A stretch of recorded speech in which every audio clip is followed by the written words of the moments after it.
Hello friends, कैसे हो सब लोग।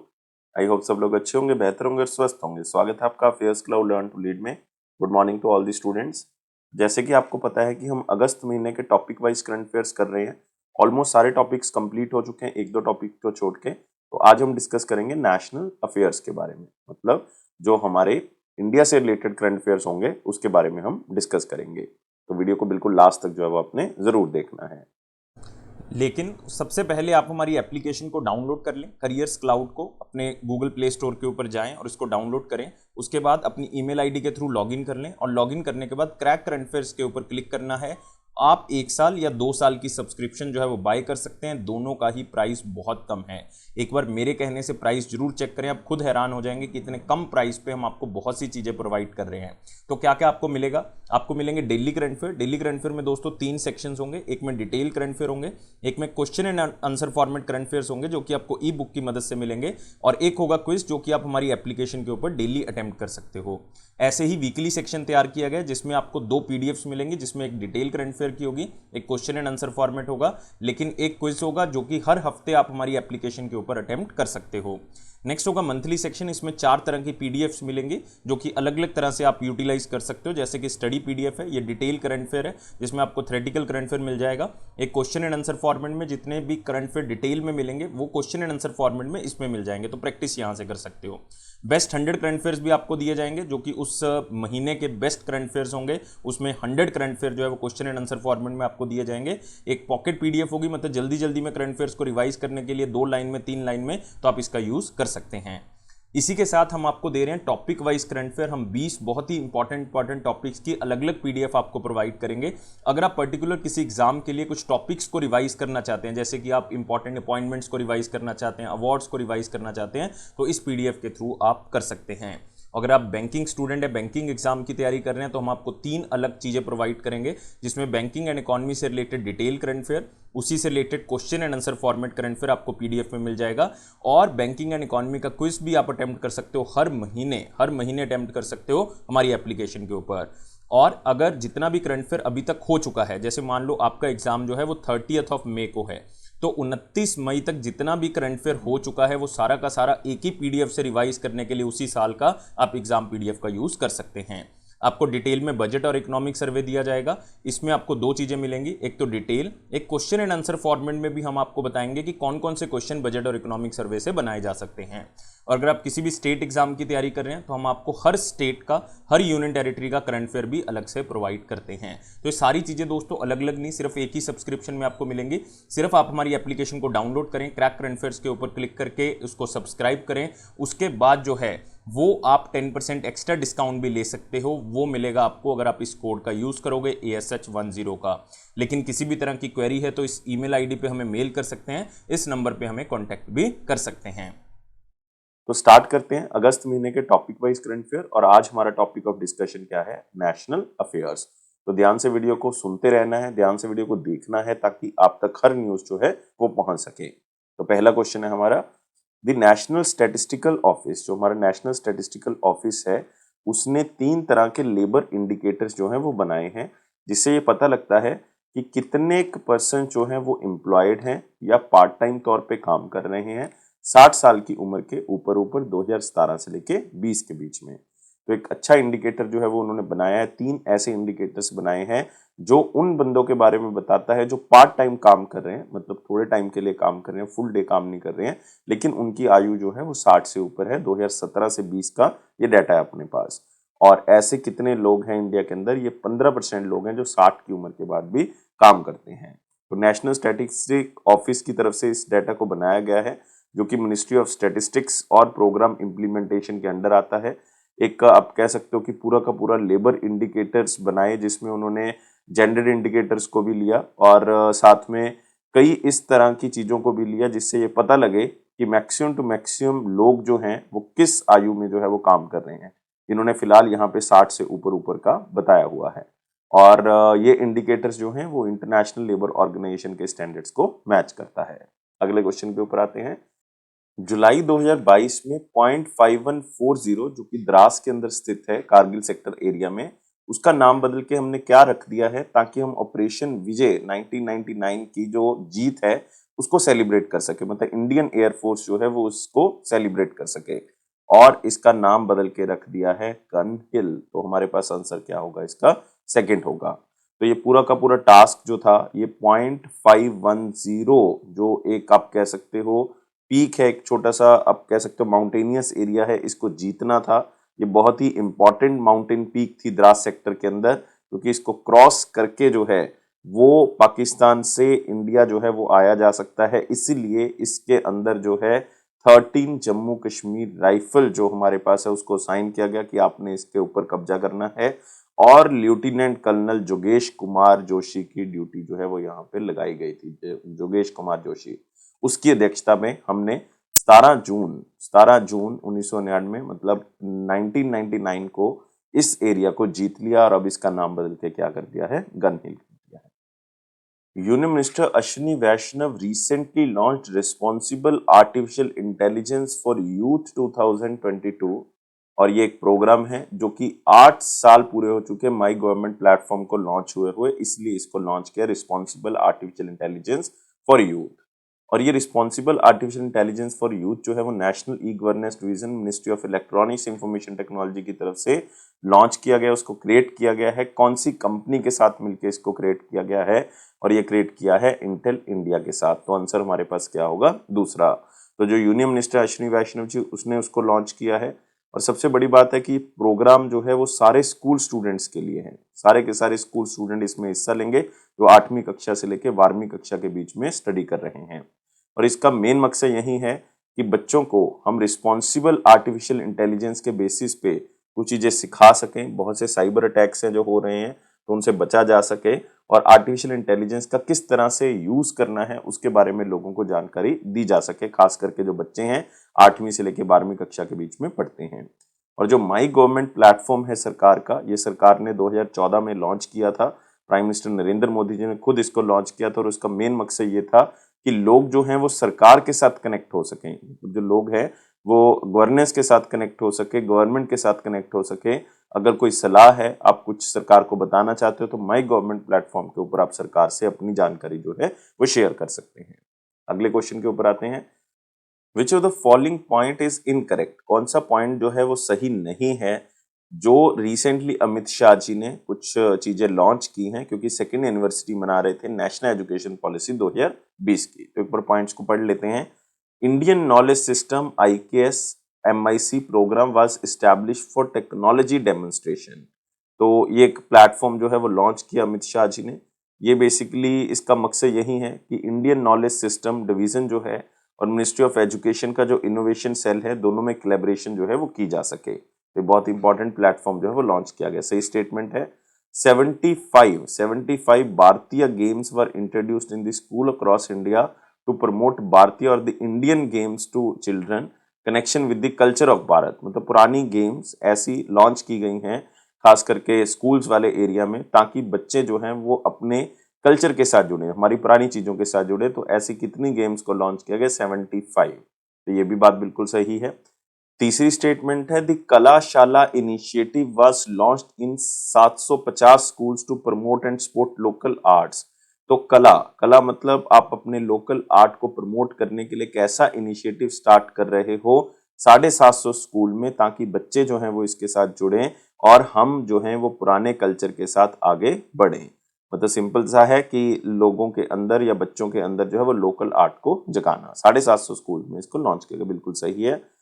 नेक्स्ट है विद्या अमृत पोर्टल को लॉन्च किया गया ताकि माइक्रो इम्प्रूवमेंट्स की जा सके स्कूल के अंदर, ताकि बच्चों को छोटी छोटी जो प्रॉब्लम्स आ रही हैं उसके ऊपर विचार किया जा सके, और जो उनको छोटे छोटे बेसिक्स जो हैं वो सिखाए जा सके इस विद्या अमृत पोर्टल के जरिए। तो ये भी बात जो है वो बिल्कुल सही है।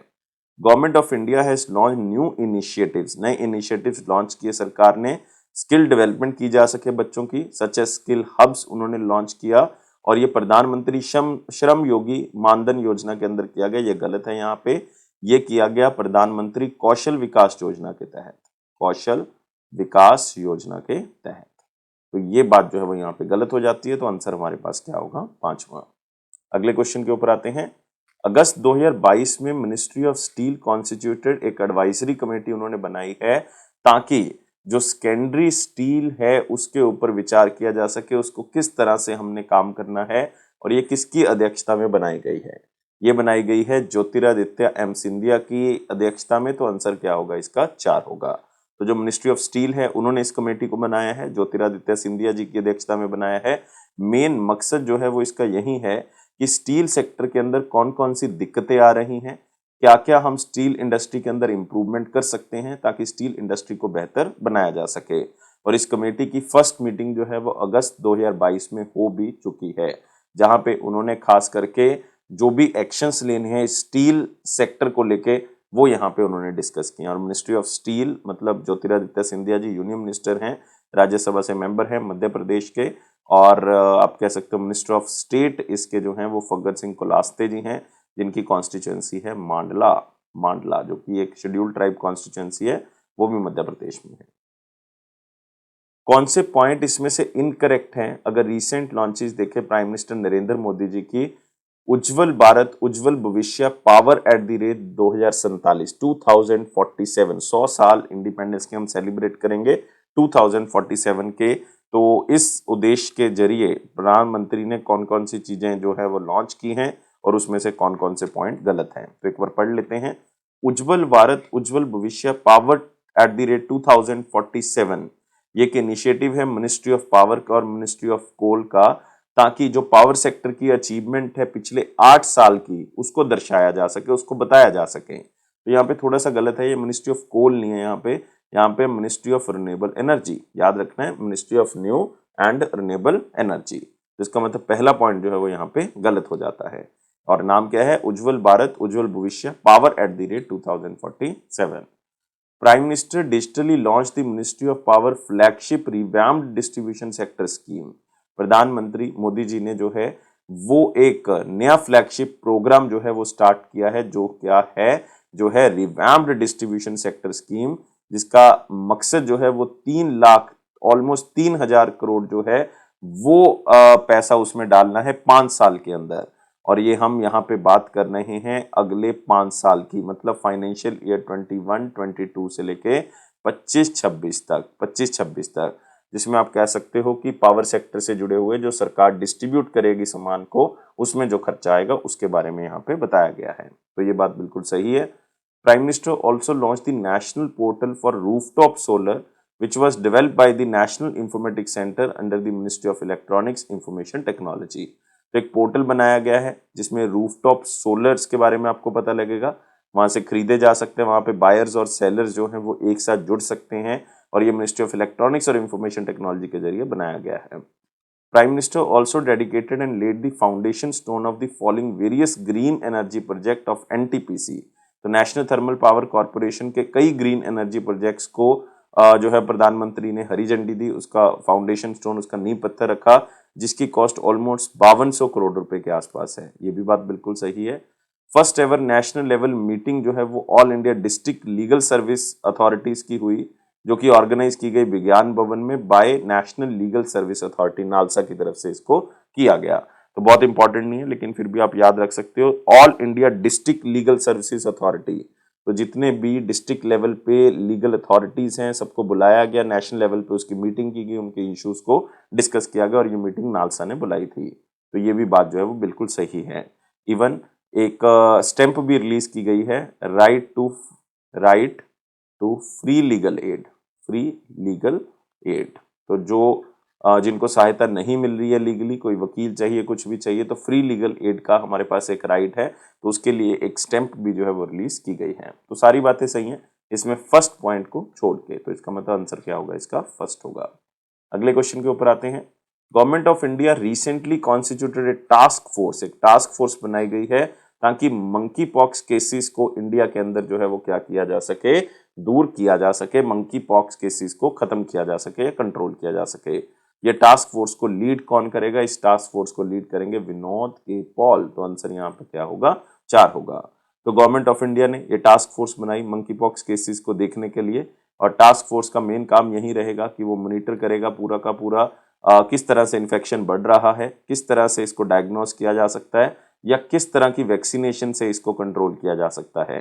और इसको विनोद के पॉल जो कि मेंबर हैं हेल्थ सेक्टर के अंदर नीति आयोग के अंदर, तो वो इसको लीड कर रहे हैं। और वर्ल्ड हेल्थ ऑर्गेनाइजेशन का अगर डाटा देखें 18,000 से ज़्यादा केसेस जो हैं वो हो चुके हैं मंकी पॉक्स के, और ये लगभग 80 कंट्री के आसपास जो है वो फैल चुका है। और इंडिया के अंदर जो केसेस फिलहाल देखे जा रहे हैं वो केरला और दिल्ली के अंदर देखे जा रहे हैं। अगले क्वेश्चन के ऊपर आते हैं। ड्यूरिंग दी मन की बात प्रोग्राम प्रधानमंत्री मोदी जी ने मेंशन किया इंडिया का लार्जेस्ट ऑनलाइन हर्बेरियम डेटाबेस, जो कि एक हर्बेरियम वेब पोर्टल के तौर पे जो है वो जाना जाता है। ये इंडिया का वर्चुअल हर्बेरियम वेब पोर्टल जो है वो कौन सी ऑर्गेनाइजेशन की तरफ से डेवलप किया गया है? ये किया गया है बोटेनिकल सर्वे ऑफ इंडिया की तरफ से। तो आंसर क्या होगा यहाँ पे? सेकंड होगा।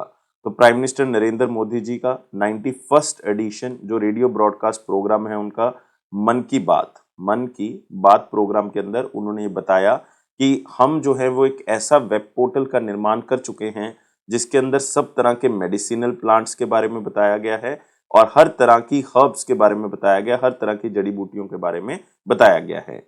ये इंडिया का लार्जेस्ट ऑनलाइन हर्बेरियम डेटाबेस है। तो आपने करना क्या है, आप एक वेबसाइट पे जाएंगे, बोटेनिकल सर्वे ऑफ इंडिया ने इसको बनाया है और इसका नाम है ivh.bsi.gov.in।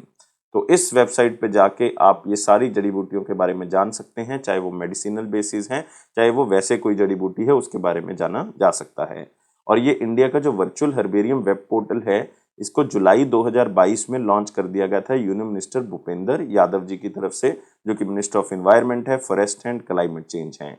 तो आज़ादी का अमृत महोत्सव हम मना रहे थे, डिजिटल इंडिया इनिशिएटिव हम सपोर्ट कर रहे हैं, तो इसलिए इसको लॉन्च किया गया था। और इसका मेन मकसद यही है कि जितना भी डाटा है, चाहे वो फ्लोरल डाइवर्सिटी फूलों के बारे में है, वो भी इसमें डाला जा सके। इवन केवल इंडिया के अंदर ही नहीं, अगर किसी और कंट्री के अंदर भी वो जड़ी बूटी मिलती है उसके बारे में भी बताया जा सके। अगले क्वेश्चन के ऊपर आते हैं। Which company set to manufacture the first in India 180 degree rotating seating system for Vande Bharat express train? तो 180 डिग्री रोटेटिंग सीट जो है वो बनाई जाएंगी वंदे भारत एक्सप्रेस के लिए, क्योंकि वंदे भारत जो है वो 4 जगह पे चलती है, मतलब 4 वंदे भारत ट्रेन जो है वो चलती हैं। और ये पहली बार हो रहा है कि इंडिया में ही इसकी सीट्स का निर्माण जो है वो किया जाएगा। 180 डिग्री जो है वो घूम सकती हैं। और ये निर्माण कौन करेगा? ये करेगा टाटा स्टील। तो हमारे पास आंसर यहाँ पे क्या होगा? सेकेंड। तो पहली बार हो रहा है और ये टाटा ग्रुप आपको पता है इंडिया का लार्जेस्ट स्टील मेकर कंपनी है और ये 3000 करोड़ के आसपास जो है वो इसमें इन्वेस्ट करेंगे रिसर्च एंड डेवलपमेंट के ऊपर फाइनेंशियल ईयर 2026 तक। और साथ में ऐसी रोलिंग सीट्स जो है वो बनाएंगे, 180 डिग्री घूमने वाली सीट्स जो बनाएंगे वंदे भारत एक्सप्रेस ट्रेन के लिए। और टाटा स्टील जो है वो ऑलरेडी 145 करोड़ रुपए जो है वो रिसीव कर सकता है इस कॉन्ट्रैक्ट को लेके। वंदे भारत एक्सप्रेस का जो सीटिंग सिस्टम बनाना है उसके लिए उनको 145 करोड़ रुपए जो हैं वो मिल चुके हैं, जिसमें उन्होंने 22 ट्रेन के लिए जो है वो इस चीज को बनाना है और हर ट्रेन के अंदर 16 कोच होंगे। ये उनका पहला ऑर्डर जो है वो यहाँ पे हो चुका है। तो वंदे भारत एक्सप्रेस, जिसको ट्रेन 18 के नाम से भी जाना जाता है, ये सेकंड फास्टेस्ट ट्रेन है इंडिया के अंदर, जो कि इंडियन रेलवे के द्वारा चलाई जाती है। 130 किलोमीटर पर आवर की स्पीड से ये चलती है। अगस्त 2022 में वेस्ट बंगाल गवर्नमेंट ने अनाउंस किया कि state to get 7 new district, नई 7 डिस्ट्रिक्ट जो हैं वो वेस्ट बंगाल में बनाई जाएंगी। और इतनी डिस्ट्रिक्ट जुड़ने के बाद अब वेस्ट बंगाल में कितनी डिस्ट्रिक्ट हो जाएंगी? वेस्ट बंगाल में हो जाएंगी 30 डिस्ट्रिक्ट। तो आंसर यहाँ पे क्या होगा? 4। इसका मतलब पहले कितनी थी? 23। अब 7 और जुड़ेंगे तो आंसर हो जाएगा 30। और आपने याद रखना है ये बेटर एडमिनिस्ट्रेशन और डेवलपमेंट के लिए जो है वो डिसीजन लिया गया। वहां की चीफ मिनिस्टर ममता बनर्जी जी ने ये चीज को अनाउंस किया। और इसमें कई डिस्ट्रिक्ट जो हैं वो बहुत ही इंपॉर्टेंट है, जैसे कि इसमें सुंदरबन डिस्ट्रिक्ट को बनाया जा रहा है, इसमें रानाघाट डिस्ट्रिक्ट को बनाया जा रहा है, विष्णुपुर को डिस्ट्रिक्ट बनाया जा रहा है, जंगीपुर को डिस्ट्रिक्ट बनाया जा रहा है और साथ ही साथ एक डिस्ट्रिक्ट का नाम भी जो है वो चेंज किया जा रहा है, लेकिन हमने याद रखना हमारे लिए इंपॉर्टेंट नहीं है। कौन सी स्टेट है जिसने रिसेंटली मिशन भूमिपुत्र जो है वो लॉन्च किया है? A digital way to issue digitize caste certificate to the students, ताकि जो बच्चे हैं उनको कास्ट सर्टिफिकेट जो है वो डिजिटल तौर पे ऑनलाइन ही जो है वो उपलब्ध हो सके, इसलिए इस मिशन का नाम रखा गया मिशन भूमिपुत्र। और ये सरकार स्टार्ट करती है असम की। तो आंसर क्या होगा? 3। और असम के चीफ मिनिस्टर हेमंत बिस्वा जी, जिन्होंने इस मिशन भूमिपुत्र को लॉन्च किया और साथ ही साथ भूमिपुत्र पोर्टल को लॉन्च कर दिया गया, जिसके बेसिस पे आप वहां पे ये डिजिटल कास्ट सर्टिफिकेट अप्लाई कर सकते हो और उसको डाउनलोड कर सकते हो। और ये पूरा मिशन जो है वो इम्प्लीमेंट कर रहा है department of tribal affairs and department of social justice and empowerment. तो दोनों मिलके इसको चलाएंगे और मिशन का मेन मकसद यही है कि लोगों को सर्विस जो है बिल्कुल इजी घर बैठे जो है वो मिल सके, और जिसमें उन्होंने कास्ट सर्टिफिकेट के लिए उपलब्धता कर दी है। अगले क्वेश्चन के ऊपर आते हैं, कौन से पॉइंट्स जो है वो सही हैं अगर हम रिसेंटली स्टेप देखें जो तमिलनाडु गवर्नमेंट की तरफ से लिए गए हैं। एक बार पढ़ लेते हैं फिर देखते हैं कि कौन से पॉइंट जो है वो इसमें से सही हैं। तो जो चीफ मिनिस्टर हैं तमिलनाडु के एम.के. स्टालिन जी, उन्होंने लॉन्च किए हैं 3 नए तमिलनाडु के स्टार्टअप रीजनल हब, एक मदुरई के अंदर, एक तिरुनेलवेली के अंदर, एक इरोड के अंदर, ताकि जो गवर्नमेंट इनिशिएटिव्स हैं वो लोगों तक पहुंच सकें और स्टार्टअप्स जो हैं वो खास करके तमिलनाडु में बढ़ सकें। बहुत ही अच्छा इनिशिएटिव जो है वो लिया गया, क्योंकि तमिलनाडु स्टार्टअप और इंक्यूबेटर मीट हुई है अभी 2022 की, तो उसमें ये डिसीजन जो है वो लिया गया है। बिल्कुल सही है point. Tamil Nadu government is set to launch the new startup and innovation policy. नई स्टार्टअप और इनोवेशन पॉलिसी लेके आ रहे हैं, जिसमें ज्यादा से ज्यादा लोग जो नए आइडियाज के साथ अपने बिजनेस को खोलना चाहते हैं उनकी सरकार जो है वो मदद करेगी हर तरह से। बिल्कुल सही है। Chief minister also launched 5 accelerator programme in industry 4.0 beside the ITNT hub, India's first emerging and deep tech innovation network in Anna University, Chennai, coming up at a cost of 54.6 crore rupees.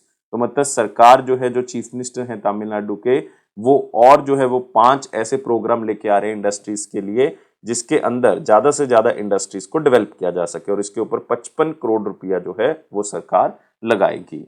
और जो तमिलनाडु के अंदर last startup policy आई थी वो 2018 में आई थी, अब ये 2022 में इस नई पॉलिसी को बनाने जा रहे हैं। ये भी पॉइंट जो है वो बिल्कुल सही है। इसका मतलब आंसर हमारे पास क्या होगा, ऑल 1 2 3। अगले क्वेश्चन के ऊपर आते हैं। मिनिस्ट्री ऑफ एनवायरनमेंट, फॉरेस्ट और क्लाइमेट चेंज ने अनाउंस किया कि इंडिया के अंदर 10 और वेटलैंड्स को ऐड कर दिया है, मतलब 10 और रामसर साइट को ऐड कर दिया है। अब कितनी रामसर साइट्स हो गई हैं? 5 अगस्त तक की हम बात कर रहे हैं यहाँ पे। तो पहले जो है वो यहाँ पे हमारे पास 54 जो है वेटलैंड्स होती थी, लेकिन 10 को और ऐड कर दिया है। तो अब कितनी हो गई है? 64 हो गई है। तो आंसर क्या होगा? 1 होगा।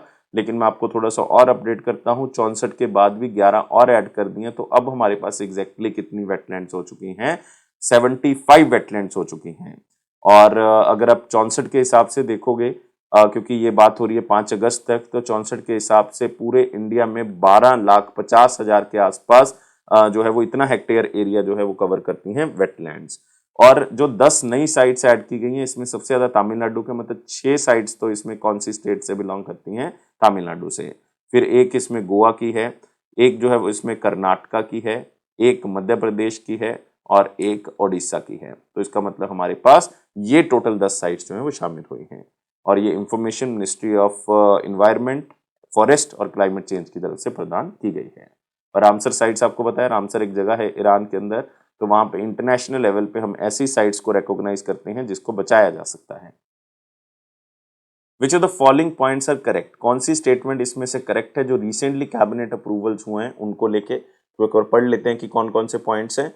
तो पहला पॉइंट है, यूनियन कैबिनेट ने अप्रूव किया है fair and remunerative price of sugarcane. तो गन्ने के लिए उन्होंने सही प्राइस जो है वो बताया है, जो कि शुगर सीजन स्टार्ट हो रहा है अक्टूबर से सितंबर तक का जो सीजन है, बेसिकली आप कह सकते हो 2022-23 का।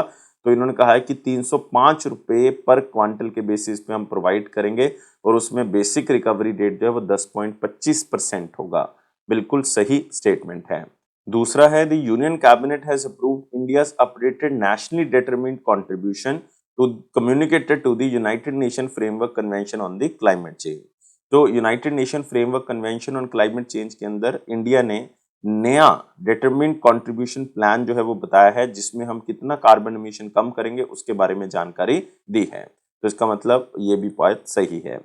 इंडिया ने अब इसके अंदर नेशनल डिटरमिन्ड कंट्रीब्यूशन के अंदर बताया है, India is now committed to reaching about 50% of the total installed capacity of electric power from the non-fossil fuel based energy sources by 2030। तो 2030 तक हम जो है जितना भी हमारा टोटल इंस्टॉल्ड कैपेसिटी है इलेक्ट्रिक पावर का, उसमें से 50% जो है वो इलेक्ट्रिक पावर कहाँ से आएगी? नॉन फॉसिल फ्यूल से आएगी। ये बहुत ही है, हम बायो रिसोर्सेज को यूज करेंगे, रिन्यूएबल एनर्जी को यूज करेंगे।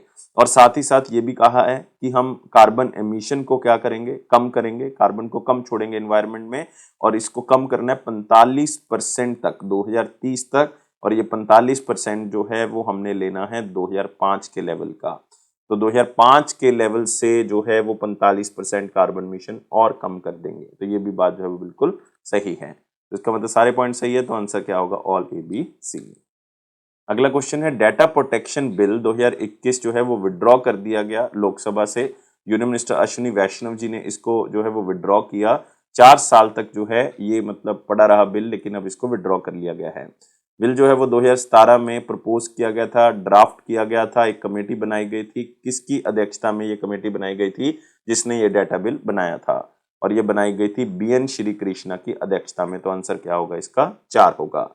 तो आपको पता होना चाहिए डाटा बिल का मेन मकसद जो है ये यही था कि जितनी भी लाइक पर्सनल डाटा है उसको प्रोटेक्ट किया जा सके, पर्सनल डाटा को प्रोटेक्ट किया जा सके और उसको एक लीगल फ्रेमवर्क दिया जा सके। मतलब अगर किसी का डाटा चोरी हो जाता है तो वो कोर्ट में जाके इसके लिए अपील जो है वो बेसिकली कर सकता है।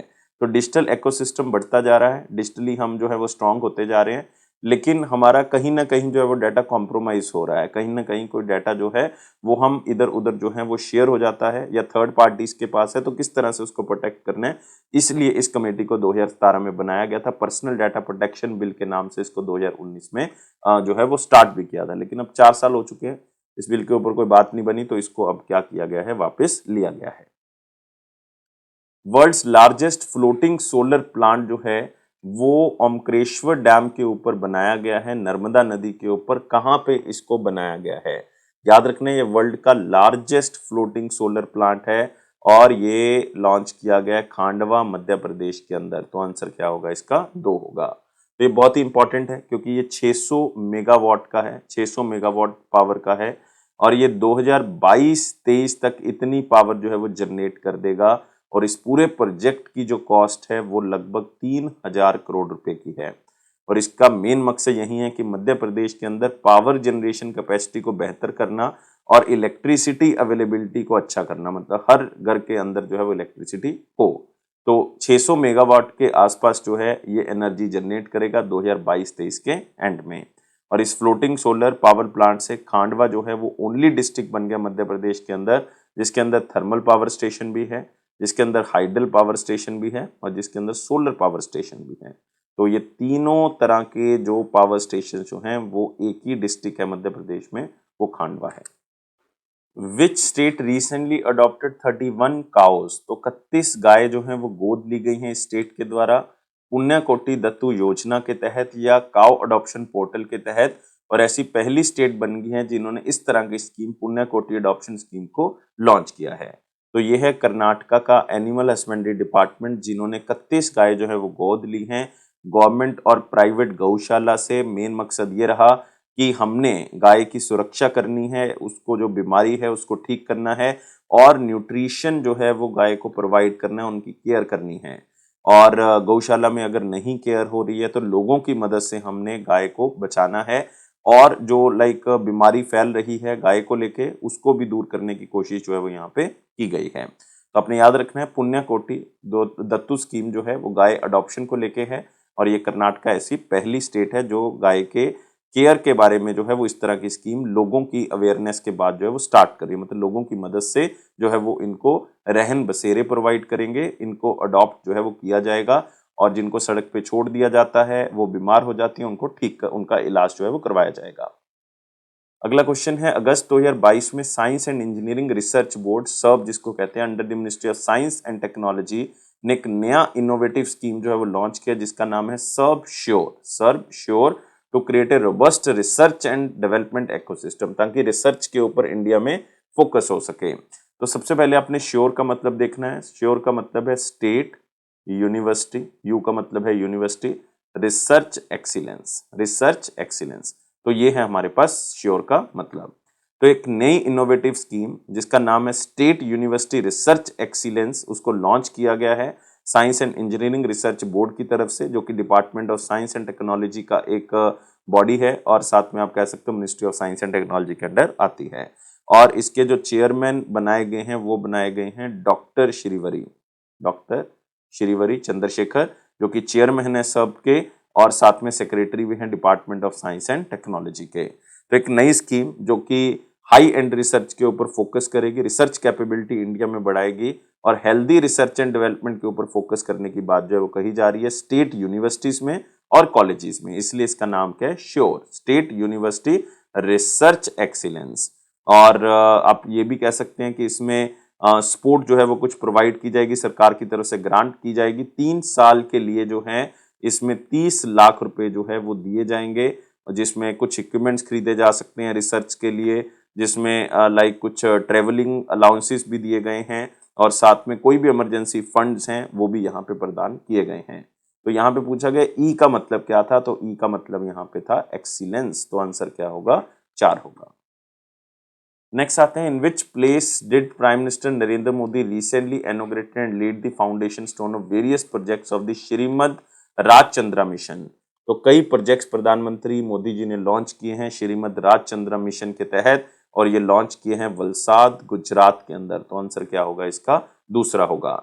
ये वीडियो कॉन्फ्रेंसिस के दौरान जो है वो लॉन्च किए गए और आप कह सकते हो भूपेंद्र भाई पटेल जो कि चीफ मिनिस्टर हैं गुजरात के, वो भी इस सेरेमनी में शामिल हुए। तो श्रीमद राजचंद्र हॉस्पिटल का सबसे पहले जो है वो उद्घाटन किया गया और ये हॉस्पिटल वलसाद गुजरात के अंदर ही है और इसकी एस्टिमेटेड कॉस्ट जो है वो 200 करोड़ रुपए की है। और साथ ही साथ श्रीमद राजचंद्र एनिमल हॉस्पिटल, एक जानवरों का हॉस्पिटल जो है वो उसका भी उद्घाटन किया गया, वो भी वलसाद गुजरात में, जो कि 70 करोड़ की लागत से बनाया जाएगा।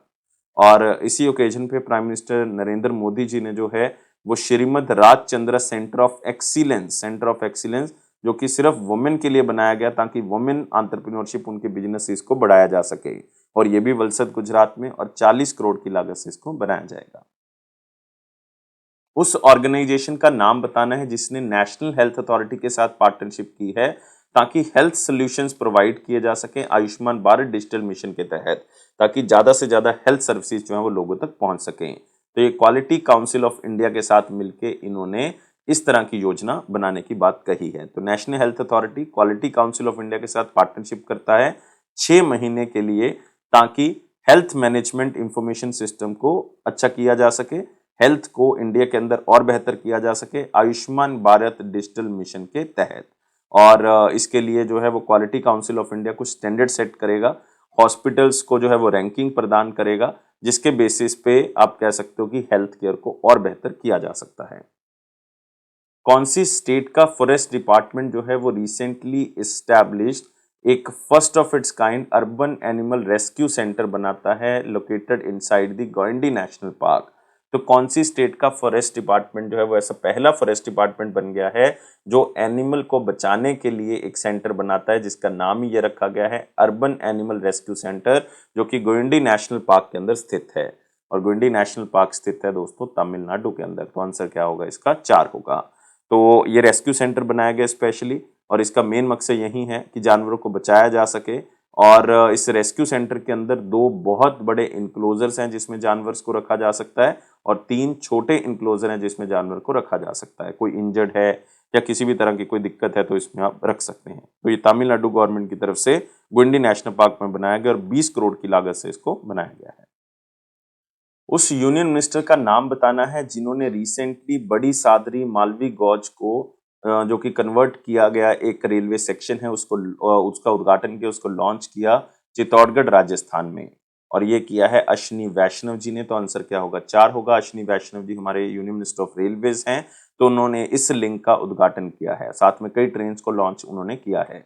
तो ये 82 किलोमीटर का एक मीटर गॉज रेलवे ट्रैक है जो कि 1930 से चल रहा है, और इसको अब जो है वो दोबारा से आप कह सकते हो कि रेनोवेट किया गया है। इसका जो मीटर गॉज है उसको बड़ा किया गया है, ब्रॉड गॉज में उसको कन्वर्ट किया गया है, और इसके ऊपर 420 करोड़ रुपए का खर्चा आया है। और इस नए ट्रैक के अंदर अब 219 अंडर ब्रिजेस आ चुके हैं, 91 लेवल क्रॉसिंग्स हैं इसमें, और 12 स्टेशन आ चुके हैं इसके अंदर। तो मतलब आपने फिर भी इस तरह से इसको थोड़ा सा याद रखना है। कौन सी स्टेट गवर्नमेंट है जिसने एक प्लान बनाया है ताकि फार्मर्स की इनकम को डबल किया जा सके कौन सी योजना के तहत? पंच अमृत योजना के तहत। पंच अमृत योजना जो है वो उत्तर प्रदेश की है, तो आंसर क्या होगा इसका? एक होगा। तो एक कॉस्ट इफेक्टिव टेक्निकल सोल्यूशन जो है वो निकाला जाएगा जिसके अकॉर्डिंग फार्मर्स की इनकम को डबल किया जाएगा। और इस स्कीम का मेन ऑब्जेक्टिव यही है कि किस तरह से उनकी इनपुट कॉस्ट को रिड्यूस किया जा सके, जो लागत है उसको रिड्यूस किया जा सके, पानी को जो है वो मैक्सिमम टू मैक्सिमम बचाया जा सके, और साथ में जो लाइक आप कह सकते हो कि फसल काटने के बाद जो दान बच जाता है उसको किस तरह से यूज करना है उसके बारे में बताया जा सके, फर्टिलाइजर्स और पेस्टिसाइड्स को किस तरह से यूज करना है उसके बारे में जानकारी दी जा सके। तो ये है दोस्तों पंच अमृत योजना, जिसके डिफरेंट डिफरेंट गोल्स रखे गए। हर डिस्ट्रिक्ट में इसको चलाया जाएगा ताकि मैक्सिमम टू मैक्सिमम रिजल्ट जो है वो मिल सके। और पंचरूत स्कीम जो है वो उत्तम शुगर केन फार्मर के तौर पे रिवॉर्ड भी प्रदान करेगी, जिसमें बहुत ही अच्छे जो किसान होंगे जो गन्ने की खेती करेंगे, अच्छी टेक्निक्स को यूज करेंगे, उनको इनाम भी सरकार जो है वो प्रदान करेगी। अगस्त 2022 में अरुणाचल प्रदेश कैबिनेट की तरफ से जो है वो एक ग्रीनफील्ड एयरपोर्ट का नाम जो है, जो अभी कंस्ट्रक्शन में है, मतलब अभी वो पूरा बना नहीं है, उसका नाम जो है वो बदल के रख दिया गया है दोनोई पोलो एयरपोर्ट। ये कौन सी जगह पे स्थित है? ये एयरपोर्ट स्थित है ईटानगर के अंदर। तो आंसर क्या होगा इसका? 3 होगा। तो अरुणाचल प्रदेश की सरकार ने ऐसा किया है और एयरपोर्ट जो है वो 15 अगस्त 2022 तक जो है वो स्टार्ट होना था, लेकिन अभी हुआ नहीं है। डेडलाइन जो है 15 अगस्त तक की थी और इसमें 200 से अधिक पैसेंजर जो हैं वो लाइक आप कह सकते हो बहुत ही पीक आवर्स में भी जो है वो इसमें ट्रेवल कर सकते हैं। और फर्स्ट एयरपोर्ट होगा ये अरुणाचल प्रदेश के अंदर जिसका रनवे जो है वो 2300 मीटर के आसपास होगा। और इसमें बोइंग 747 जो कि आप कह सकते हो one of the largest passenger aircraft है, वो भी इसमें उड़ान भर सकता है। और नाम जो है एयरपोर्ट का बदल के रख दिया गया, इनका पुराना ट्रेडिशन है, इनका पुराना कल्चर है, उसके बेसिस पे रखा गया है, क्योंकि इसमें जो ये दोनों ही है, दोनों ही का मतलब होता है सन, सन, और पोलो का मतलब होता है मून, तो उसके बेसिस पे इसका नाम रखा गया है। अगले क्वेश्चन के ऊपर आते हैं। कौन सी मिनिस्ट्री ने रिसेंटली एक web based common registration facility launch की है ताकि राशन कार्ड्स को पायलट बेसिस पे 11 स्टेट्स और यूटीज में लॉन्च किया जा सके? और ये किया है ministry of consumer affairs, food and public distribution, क्योंकि राशन कार्ड को यूज किया जाता है फूड डिस्ट्रीब्यूशन के अंदर। और ये 11 स्टेट्स और यूटीज में असम भी है, लक्षद्वीप भी है, महाराष्ट्र भी है, मेघालय भी है, पंजाब भी है, उत्तराखंड भी है, और धीरे धीरे करके सारी की सारी स्टेट्स और यूटीज में इसको लॉन्च किया जाएगा। इवन टारगेट तो था कि अगस्त 2022 तक लॉन्च किया जाएगा, लेकिन अभी तक ये पूरी स्टेट्स में लॉन्च नहीं हुआ है। तो इसमें यही है कि जो स्टेट्स और यूटीज हैं वो अपने एलिजिबल बेनिफिशियरीज ढूंढे, ताकि जिनको राशन कार्ड जो है की जरूरत है या राशन कार्ड उनका बनाया जा सकता है तो रिन्यू किया जा सकता है, ताकि उनको सही बेनिफिट मिल सके नेशनल फूड सिक्योरिटी एक्ट के तहत। Which of the following points are incorrect? कौन से पॉइंट्स जो हैं वो गलत हैं, जो कि रिव्यू प्लानिंग मॉनिटरिंग मीटिंग हुई है रिसेंटली अगस्त 2022 में, एक बार पढ़ लेते हैं।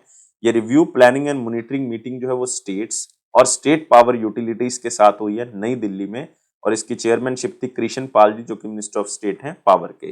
तो ये स्टेटमेंट जो है वो यहाँ पे गलत है, गलत है, क्योंकि ये कृष्ण पाल जी की अध्यक्षता में नहीं हुई है, ये हुई है आर.के. सिंह जी की अध्यक्षता में, और जो यूनियन मिनिस्टर हैं पावर एंड रिन्यूएबल एनर्जी के। तो ये पॉइंट गलत हो गया। इस मीटिंग के दौरान जो यूनियन मिनिस्टर हैं उन्होंने 10th integrated rating of power distribution utilities जो है वो लॉन्च किया है। मेन मकसद यही है कि जितनी भी स्टेट यूटिलिटीज हैं उनके कई पैरामीटर्स को देख के उनको इवेल्युएट किया जा सके, उनकी परफॉर्मेंस को जांचा जा सके। मतलब अब उनकी रैंकिंग की जाएगी कि कौन सी जगह जो है वो सबसे अच्छी है पावर डिस्ट्रीब्यूशन के लिए। तो इसका मतलब ये बात बिल्कुल सही है।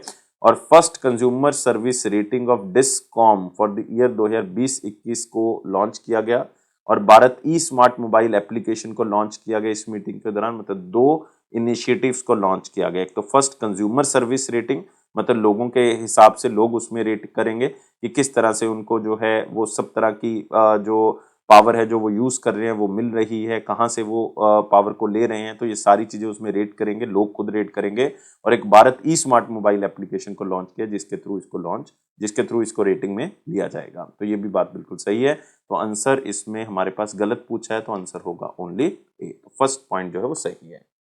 नेक्स्ट आते हैं, dash became the first city of India to officially release the environmental insight explorer data from Google, जिसमें आप इन्वायरमेंट के बारे में उस शहर के अंदर जितनी भी चीजें हो रही हैं वो सारी की सारी देख सकते हैं, जान सकते हैं, और गूगल ये डाटा जो है वो प्रदान करेगा उस जगह के लिए, और ये जगह है हमारे पास औरंगाबाद महाराष्ट्र। तो आंसर क्या होगा? 4 होगा। तो ये इन्वायरमेंटल इंसाइट एक्सप्लोरर जो डैशबोर्ड है ये औरंगाबाद का इंट्रोड्यूस किया गया है गूगल की तरफ से, और इसका एक पूरा कार्यक्रम किया गया था नई दिल्ली के अंदर। और ये डाटा हेल्प करेगा रिसर्च ग्रुप्स को लेके, खास करके हम किस तरह से सस्टेनेबल डेवलपमेंट गोल्स इन्वायरमेंट को लेके अचीव करेंगे उसके बारे में जानकारी देगा, और किस तरह से इन्वायरमेंट को और अच्छा कर सकते हैं, क्योंकि सारा इन्वायरमेंट का डाटा जो है वो मिलेगा गूगल के थ्रू, तो वो भी हम चेक कर सकते हैं कि इन्वायरमेंट को किस तरह से और अच्छा कर सकते हैं और इम्प्रूव कर सकते हैं। तो हमने जीरो एमिशन टारगेट रखा हुआ है, तो किस तरह से जीरो कार्बन को अचीव करना है वो भी यहां से हम कर सकते हैं। गवर्नमेंट ऑफ इंडिया ने रिसेंटली जो है वो legal metrology package commodity rules को चेंज किया है। लीगल मेट्रोलॉजी रूल्स के तहत जो भी इलेक्ट्रॉनिक प्रोडक्ट्स हैं वो अपनी जितनी भी मैंडेटरी डिक्लेरेशंस है जो उन्होंने पैकेज के ऊपर लिखनी थी, किसी भी इलेक्ट्रॉनिक प्रोडक्ट के ऊपर लिखनी थी, वो नहीं लिख सके, तो वो क्यूआर कोड देंगे एक, और उस क्यूआर कोड के ऊपर वो सारी की सारी जानकारी जो है होगी, अगर पैकेज के अंदर नहीं वो जानकारी प्रदान है उस प्रोडक्ट के बारे में। और इसका आंसर होगा 1 साल के लिए। तो आंसर क्या होगा? 3 होगा। तो याद रखना है कि जितनी भी पैकेज कमोडिटीज हैं, खास करके इलेक्ट्रॉनिक्स से लेके, तो उसमें हर तरह का जो इंफॉर्मेशन है वो आपके पास रहेगी, और एक क्यूआर कोड लगा होगा, उसको स्कैन करके आप जितनी भी मैंडेटरी इंफॉर्मेशन है वो वहां पे इकट्ठी कर सकते हैं। और ये 1 साल के लिए इन्होंने किया है कि 1 साल में आपने ये सारी चीजें जो हैं वो करनी है। 1 साल तक तो कम से कम करनी है, आगे जाके शायद इसको बढ़ाया जा सके। मिनिस्ट्री ऑफ सिविल एविएशन ने रिसेंटली फर्स्ट फ्लाइट आकाशा एयर की मुंबई महाराष्ट्र से कहां तक जो है वो चलाने की परमिशन दी है, और वो उड़ान पहली भर चुका है। आकाशा एयरलाइन जो है वो पहली फ्लाइट मुंबई से अहमदाबाद की भरता है। तो आंसर क्या होगा? 4 होगा। तो मुंबई महाराष्ट्र से अहमदाबाद गुजरात का एक रूट, जिसमें पहली फ्लाइट जो है वो आकाशा एयर की चलाई गई। और ये इनिशियल नेटवर्क अपना रखेंगे भी 3-4 शहरों में ही अभी। एक तो अहमदाबाद होगा, एक बेंगलुरु होगा, एक इसमें मुंबई है, एक कोच्चि है। अभी ये 4 शहरों में फिलहाल जो है वो आकाशा एयरलाइन चलाई जाएगी। इसके फाउंडर और एग्जीक्यूटिव ऑफिसर या आप कह सकते हो सीईओ जो हैं वो विनय दुबे जी हैं। विनय दुबे जी। अगले क्वेश्चन के ऊपर आते हैं। स्टेट गवर्नमेंट का नाम बताना है जिसने कोनासीमा डिस्ट्रिक्ट का नाम बदल के doctor BR Ambedkar Konaseema district कर दिया है। बहुत ही सिंपल क्वेश्चन है, और ये स्टेट है आंध्र प्रदेश। तो आंसर क्या होगा इसका? 3 होगा। और ये ईस्ट गोदावरी डिस्ट्रिक्ट से निकाली गई कोनासीमा डिस्ट्रिक्ट है। अब इसका नाम जो है वो बदल के डॉक्टर BR अम्बेडकर कोनासीमा कर दिया है, और ये रेट्रोस्पेक्टिव डेट से किया गया, ये अप्रैल 2022 से ही उन्होंने कर दिया है। गैजेट नोटिफिकेशन इसकी जो है वो निकाल दी है, और ये 13 डिस्ट्रिक्ट्स हैं जो रिसेंटली आंध्र प्रदेश की तरफ से बनाई गई हैं, क्योंकि रिसेंटली आंध्र प्रदेश ने अप्रैल में डिसाइड किया था कि हम 13 डिस्ट्रिक्ट्स नहीं बनाएंगे, उसमें से एक जो है वो कोनासीमा डिस्ट्रिक्ट थी। और अब आंध्र प्रदेश में टोटल कितनी डिस्ट्रिक्ट्स हैं? 26 हैं। अगस्त 2022 में दिल्ली के जो लेफ्टिनेंट गवर्नर हैं उन्होंने one road one week initiative को लॉन्च किया है नई दिल्ली म्युनिसिपल काउंसिल के अंदर, और ये तिलक मार्ग से लेके भगवान दास रोड तक ये one road one week initiative चलाया गया under the New Delhi municipal council. कौन करंटली लेफ्टिनेंट गवर्नर हैं दिल्ली के? बहुत ही सिंपल सा क्वेश्चन हो गया, और ये लेफ्टिनेंट गवर्नर है विनय कुमार सक्सेना। तो आंसर क्या होगा इसका? 4 होगा।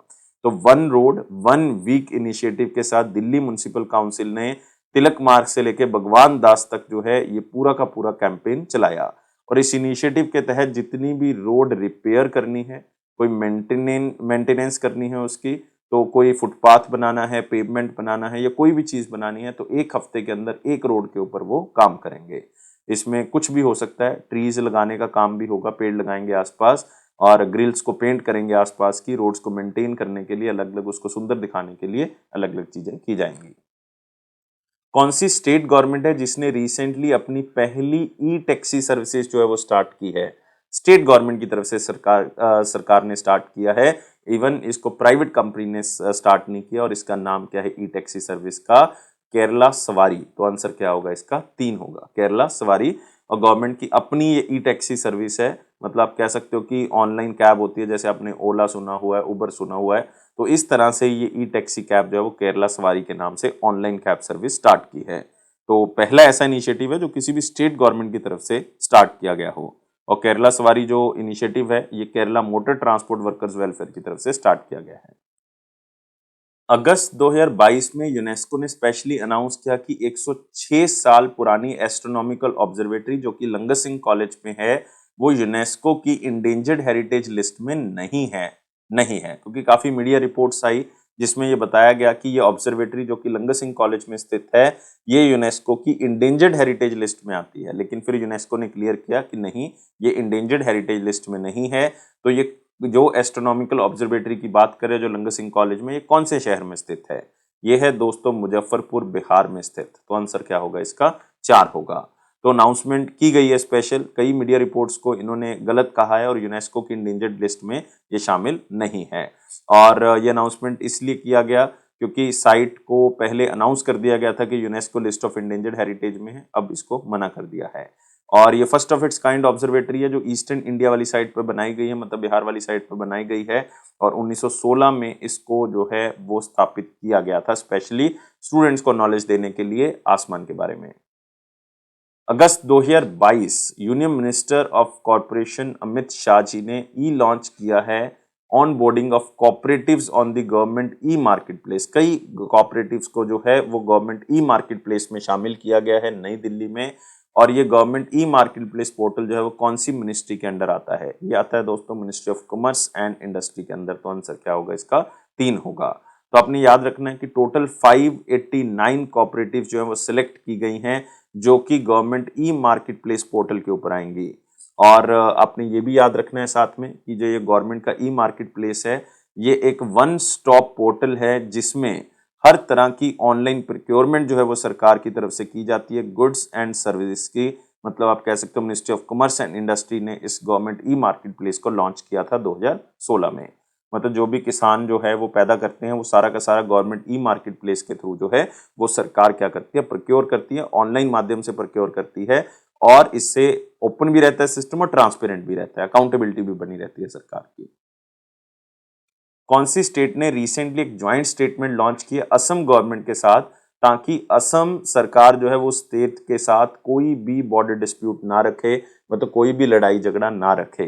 तो ये गवर्नमेंट ऑफ असम है और साथ में हमारे पास स्टेट है मिजोरम जिन्होंने बॉर्डर डिस्प्यूट रेजोल्यूशन एग्रीमेंट जो है वो साइन किया है ताकि कोई भी झगड़ा जो है वो दोनों स्टेट्स में ना रहे। तो दोनों स्टेट्स के जो दोनों एरियाज के आप कह सकते हो बॉर्डर एरियाज हैं उनके जो डिप्टी कमिश्नर्स हैं उन्होंने इसको जो है वो साइन किया है और उन्होंने ये भी एग्री किया है कि हमसे कम जो है वो 2 महीने में एक बार मिला करेंगे ताकि कोई भी डिस्प्यूट जो है वो बेसिकली ना हो। कौन से पॉइंट सही हैं अगर कैबिनेट अप्रूवल देखें अगस्त 2022 की?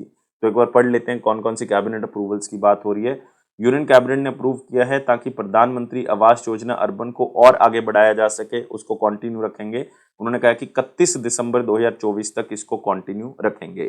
तो 31 मार्च 2022 तक जो है वो लगभग 1,18,000 करोड़ रुपए जो है वो सरकार दे चुकी है इस स्कीम के लिए। लेकिन सरकार ने अब कहा है कि इसको बढ़ाया जा रहा है तो हम इसमें 85,000 करोड़ के लगभग जो है वो और पैसा डालेंगे क्योंकि इसमें ऑलरेडी कुछ घर अभी भी पेंडिंग है जो नहीं बनाए गए हैं। तो 122 लाख घर जो हैं वो उनको ये किश्त जो है वो जाएगी। बिल्कुल सही स्टेटमेंट है। Union cabinet also approve the signing of the audio visual co production treaty between India and Australia to promote the co production of films. तो उन्होंने कहा है कि ऑडियो विजुअल के बेसिस पे जो भी प्रोडक्शन होगी इंडिया और ऑस्ट्रेलिया मिलकर किया करेंगे ताकि को प्रोडक्शन ऑफ फिल्म्स या फिल्म इंडस्ट्री के अंदर इंडिया और ऑस्ट्रेलिया के रिलेशन जो है वो अच्छे हो सकें। ये भी बात बिल्कुल सही है। Union cabinet approve the ratification of 11th additional protocol to the constitution of the universal postal union.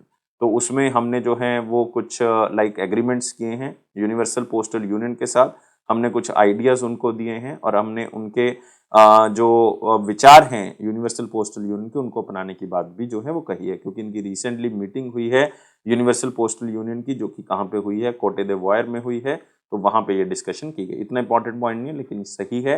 पहले 2 पॉइंट ज्यादा इंपॉर्टेंट है उसको थोड़ा सा याद रखना है। तो आंसर क्या होगा? All A B C. अगला क्वेश्चन आते हैं स्पार्क का मतलब है the space tech park. India का पहला ऐसा वर्चुअल स्पेस टेक्नोलॉजी म्यूजियम है जो कि अगस्त 2022 में लॉन्च किया गया। बहुत इंपॉर्टेंट है।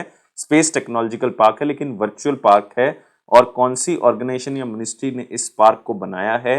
ये इंडिया का पहला 3D virtual space technological park है और इसको बनाया है इंडियन स्पेस रिसर्च ऑर्गेनाइजेशन ने, इसरो ने इसका निर्माण किया है। तो आंसर क्या होगा इसका? सेकंड होगा। और स्पार्क जो है वो एक ऐसा 3D वर्चुअल टेक्नोलॉजिकल पार्क है जो इसरो की तरफ से बनाया गया है, लेकिन ये जो है वो आप कोई भी लाइक आप कह सकते हो कि गॉगल्स लगा के, जो हमारे पास दूसरी गॉगल्स होती हैं, VR गॉगल्स होती हैं, वो लगा के फिर आप जो है वो देख सकते हैं कि क्या क्या इस पार्क के अंदर है, क्योंकि इस पार्क के अंदर एक म्यूजियम है, इसके अंदर एक थिएटर है, एक ऑब्जर्वेटरी है, गार्डन है, कई रॉकेट्स जो हैं वो इसमें रखे गए हैं और एक कैफे एरिया जो है वो बनाया गया है, बच्चों के खेलने का एक एरिया बनाया गया है। तो आप कई चीज़ों के साथ इंटरेक्ट कर सकते हो वर्चुअल माध्यम से ही। तो उसको लगाना है अपने VR गॉगल्स को, उसको लगा के जो है वो आप बेसिकली यहाँ पे पहुंच सकते हैं और इस स्पेस टेक्नोलॉजिकल पार्क का आनंद ले सकते हैं। कौन सी कंपनी रिसेंटली पार्टनरशिप करती है मिनिस्ट्री ऑफ स्किल डेवलपमेंट के साथ और कैपेसिटी बिल्डिंग कमीशन के साथ, ताकि सिविल सर्वेंट्स की कैपेसिटी बिल्डिंग के ऊपर काम किया जा सके, उनकी नॉलेज को और बेहतर किया जा सके, उनमें और कैपेसिटी जो है वो बिल्ड की जा सके, इसलिए इसका नाम है कैपेसिटी बिल्डिंग प्रोग्राम। और ये बेसिकली इन्होंने साइन किया है माइक्रोसॉफ्ट के साथ। तो ये 3 एग्रीमेंट हो गए बेसिकली, एक तो मिनिस्ट्री ऑफ स्किल डेवलपमेंट हो गया इसमें, एक इसमें कैपेसिटी बिल्डिंग कमीशन हो गया और इसमें एक ऑर्गेनाइजेशन होगी माइक्रोसॉफ्ट। और इसमें लगभग 2.5 मिलियन सिविल सर्वेंट जो इंडिया के अंदर हैं उनमें कैपेसिटी बिल्डिंग प्रोग्राम किया जाएगा, उसमें स्किल डेवलपमेंट का काम जो है वो किया जाएगा और सिविल सर्वेंट्स को ये सिखाया जाएगा कि किस तरह से सिटीजन फ्रेंडली स्कीम्स हमने बनानी है, किस तरह से बिजनेस फ्रेंडली पॉलिसीज हमने बनानी है, उसके ऊपर योगदान दिया जाएगा। और ये प्रधानमंत्री का जो मिशन कर्मयोगी मिशन है उसको भी आगे बढ़ाता है। मिशन कर्मयोगी के तहत भी हमने कैपेसिटी बिल्डिंग प्रोग्राम स्टार्ट किए हैं सिविल सर्वेंट्स के लिए। Ministry of petroleum and natural gas जो है उनके अकॉर्डिंग टारगेट ईयर क्या है जिस ईयर में हम जो हैं वो इंडियन गवर्नमेंट नेचुरल गैस को एनर्जी के अंदर मिक्स करेगी 15% तक, अभी 6.3% तक जो है वो चल रहा है। तो नेचुरल गैस की जो मिक्सिंग है वो 15% तक हो जाएगी, अभी 6.3% तक है और ये कौन से ईयर तक होगी? 2030 तक हम इस मिक्सिंग को कंप्लीट करेंगे। तो टारगेट तो हमने बहुत से रखे हुए हैं, जैसे कि नेशनल गैस ग्रिड को हमने एक्सपैंड करना है, 33,500 किलोमीटर तक नेचुरल गैस जो है वो हमने पहुंचानी है पूरे इंडिया में। अभी 21,000 के आसपास जो है वो किलोमीटर की पाइपलाइन जो है वो बिछी हुई है। ये नेशनल गैस ग्रिड जो है वो 21,000 किलोमीटर तक का बना हुआ है। सिटी गैस डिस्ट्रीब्यूशन नेटवर्क करना है, हमने शहर के अंदर गैस के नेटवर्क्स बनाने हैं ताकि सही तरह से पहुंचाया जा सके, और लिक्विफाइड नेचुरल गैस टर्मिनल्स जो हैं वो बनाने हैं ताकि हम नेचुरल गैस के ऊपर फोकस कर सकें। तो 15% मिक्सिंग जो है वो हुआ करेगी। उससे क्या होगा कि उसकी कॉस्ट भी कम हो जाएगी नेचुरल गैस की मिक्सिंग के बाद। तो ये 15% जो है वो होना है 2030 तक। Which country recently launched a joint project to accelerate climate action in India along with India's Meteorological Department and United Nation Development Program? फिर से 3 ऑर्गेनाइजेशंस इसमें आ जाएंगी, 3 एंटिटीज आ जाएंगी। एक जापान है दोस्तों इसमें, एक इंडिया का इंडियन मेट्रोलॉजिकल डिपार्टमेंट है, एक यूनाइटेड नेशन डेवलपमेंट प्रोग्राम है। तो इन तीनों ने मिलकर ये डिसाइड किया है कि इंडिया की 10 स्टेट्स और यूनियन टेरिटरीज में हम इन्वायरमेंट को अच्छा करने का इनिशिएटिव जो है वो स्टार्ट करते हैं। इसके लिए जापान ने $5.16 मिलियन जो हैं वो united nation development programme India को प्रदान भी किए हैं ताकि कई क्लाइमेट से जुड़े हुए चीजों के ऊपर काम किया जा सके। अगस्त 2022 में union minister of social justice and empowerment Virendra Kumar ji ने स्माइल 75 इनिशिएटिव जो है वो लॉन्च किया है ताकि शहर या कोई छोटे म्युनिसिपल टाउन्स हैं उनको बेगिंग फ्री बनाया जा सके, उसमें कोई भी भीख जो है वो ना मांगे। तो स्माइल का मतलब क्या है? मतलब इसमें एम का मतलब जो है वो क्या है वो आपने बताना है। तो स्माइल का मतलब यहाँ पे है support, support for marginalised individuals for livelihood and enterprise. दोबारा से बोल रहा हूँ, एस का मतलब है सपोर्ट फॉर मार्जिनलाइज्ड, एम का मतलब होगा मार्जिनलाइज्ड, आई का मतलब होगा individuals for livelihood and enterprise. तो अब आपने याद रखना है इस इनिशिएटिव के तहत सेंट्रल गवर्नमेंट जो है वो ऐसे 75 म्युनिसिपल कॉर्पोरेशंस को छांटेगी जिसमें उन बच्चों को, उन लोगों को छांटा जाएगा जो कि भीख मांग रहे हैं, तो उनको कोई ना कोई काम के बेसिस पे उनको आगे बढ़ाया जाएगा ताकि वो आगे जाके भीख ना मांगे। और इस पूरी स्कीम का टोटल बजट जो है वो 100 करोड़ रुपए का रखा गया है और स्माइल प्रोजेक्ट की जो अवधि है 2025-26 तक की है। और इसमें जो शहर हैं उनको बैगिंग फ्री बनाया जाएगा। तो एम का मतलब यहाँ पे क्या हो गया, मार्जिनलाइज्ड। तो 4 जो है वो इसका आंसर होगा।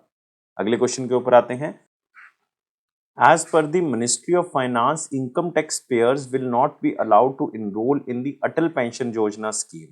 तो जो भी इनकम टैक्स पेयर्स हैं वो अब अटल पेंशन योजना स्कीम के अंदर नहीं आ सकते। ये रूल 1 अक्टूबर 2022 से ही बना दिया गया है। तो आंसर क्या होगा इसका, 3 होगा। तो मिनिस्ट्री ऑफ फाइनेंस की तरफ से ये जो पूरी की पूरी नोटिफिकेशन है वो जारी की गई है और ये डिसीजन लिया गया है कि जो पेंशन बेनिफिट्स हैं वो उन लोगों तक ही पहुंचाए जा सके जो सही हैं, मतलब जो कि अंडर सर्व्ड सेक्शन है पॉपुलेशन का, वहां तक पहुंचाया जा सके। तो इन केस ऑफ आप पहले से अटल पेंशन योजना के अंदर हैं और 1 अक्टूबर 2022 के बाद पता लगा कि इनकम टैक्स पेयर भी हैं आप, तो इसलिए आपकी अटल पेंशन योजना का जो अकाउंट है वो कैंसिल कर दिया जाएगा, उसको क्लोज कर दिया जाएगा और आपको जो भी पेंशन है उस दिन तक की उस अकाउंट अटल पेंशन योजना के तहत वो मिल जाएगी। तो इसका मतलब आपको पता होना चाहिए कि इनकम टैक्स जो है वो कितने रुपए तक जो है वो आपको नहीं पे करना पड़ता, आपको नील रिटर्न जो है वो फाइल करनी पड़ती है।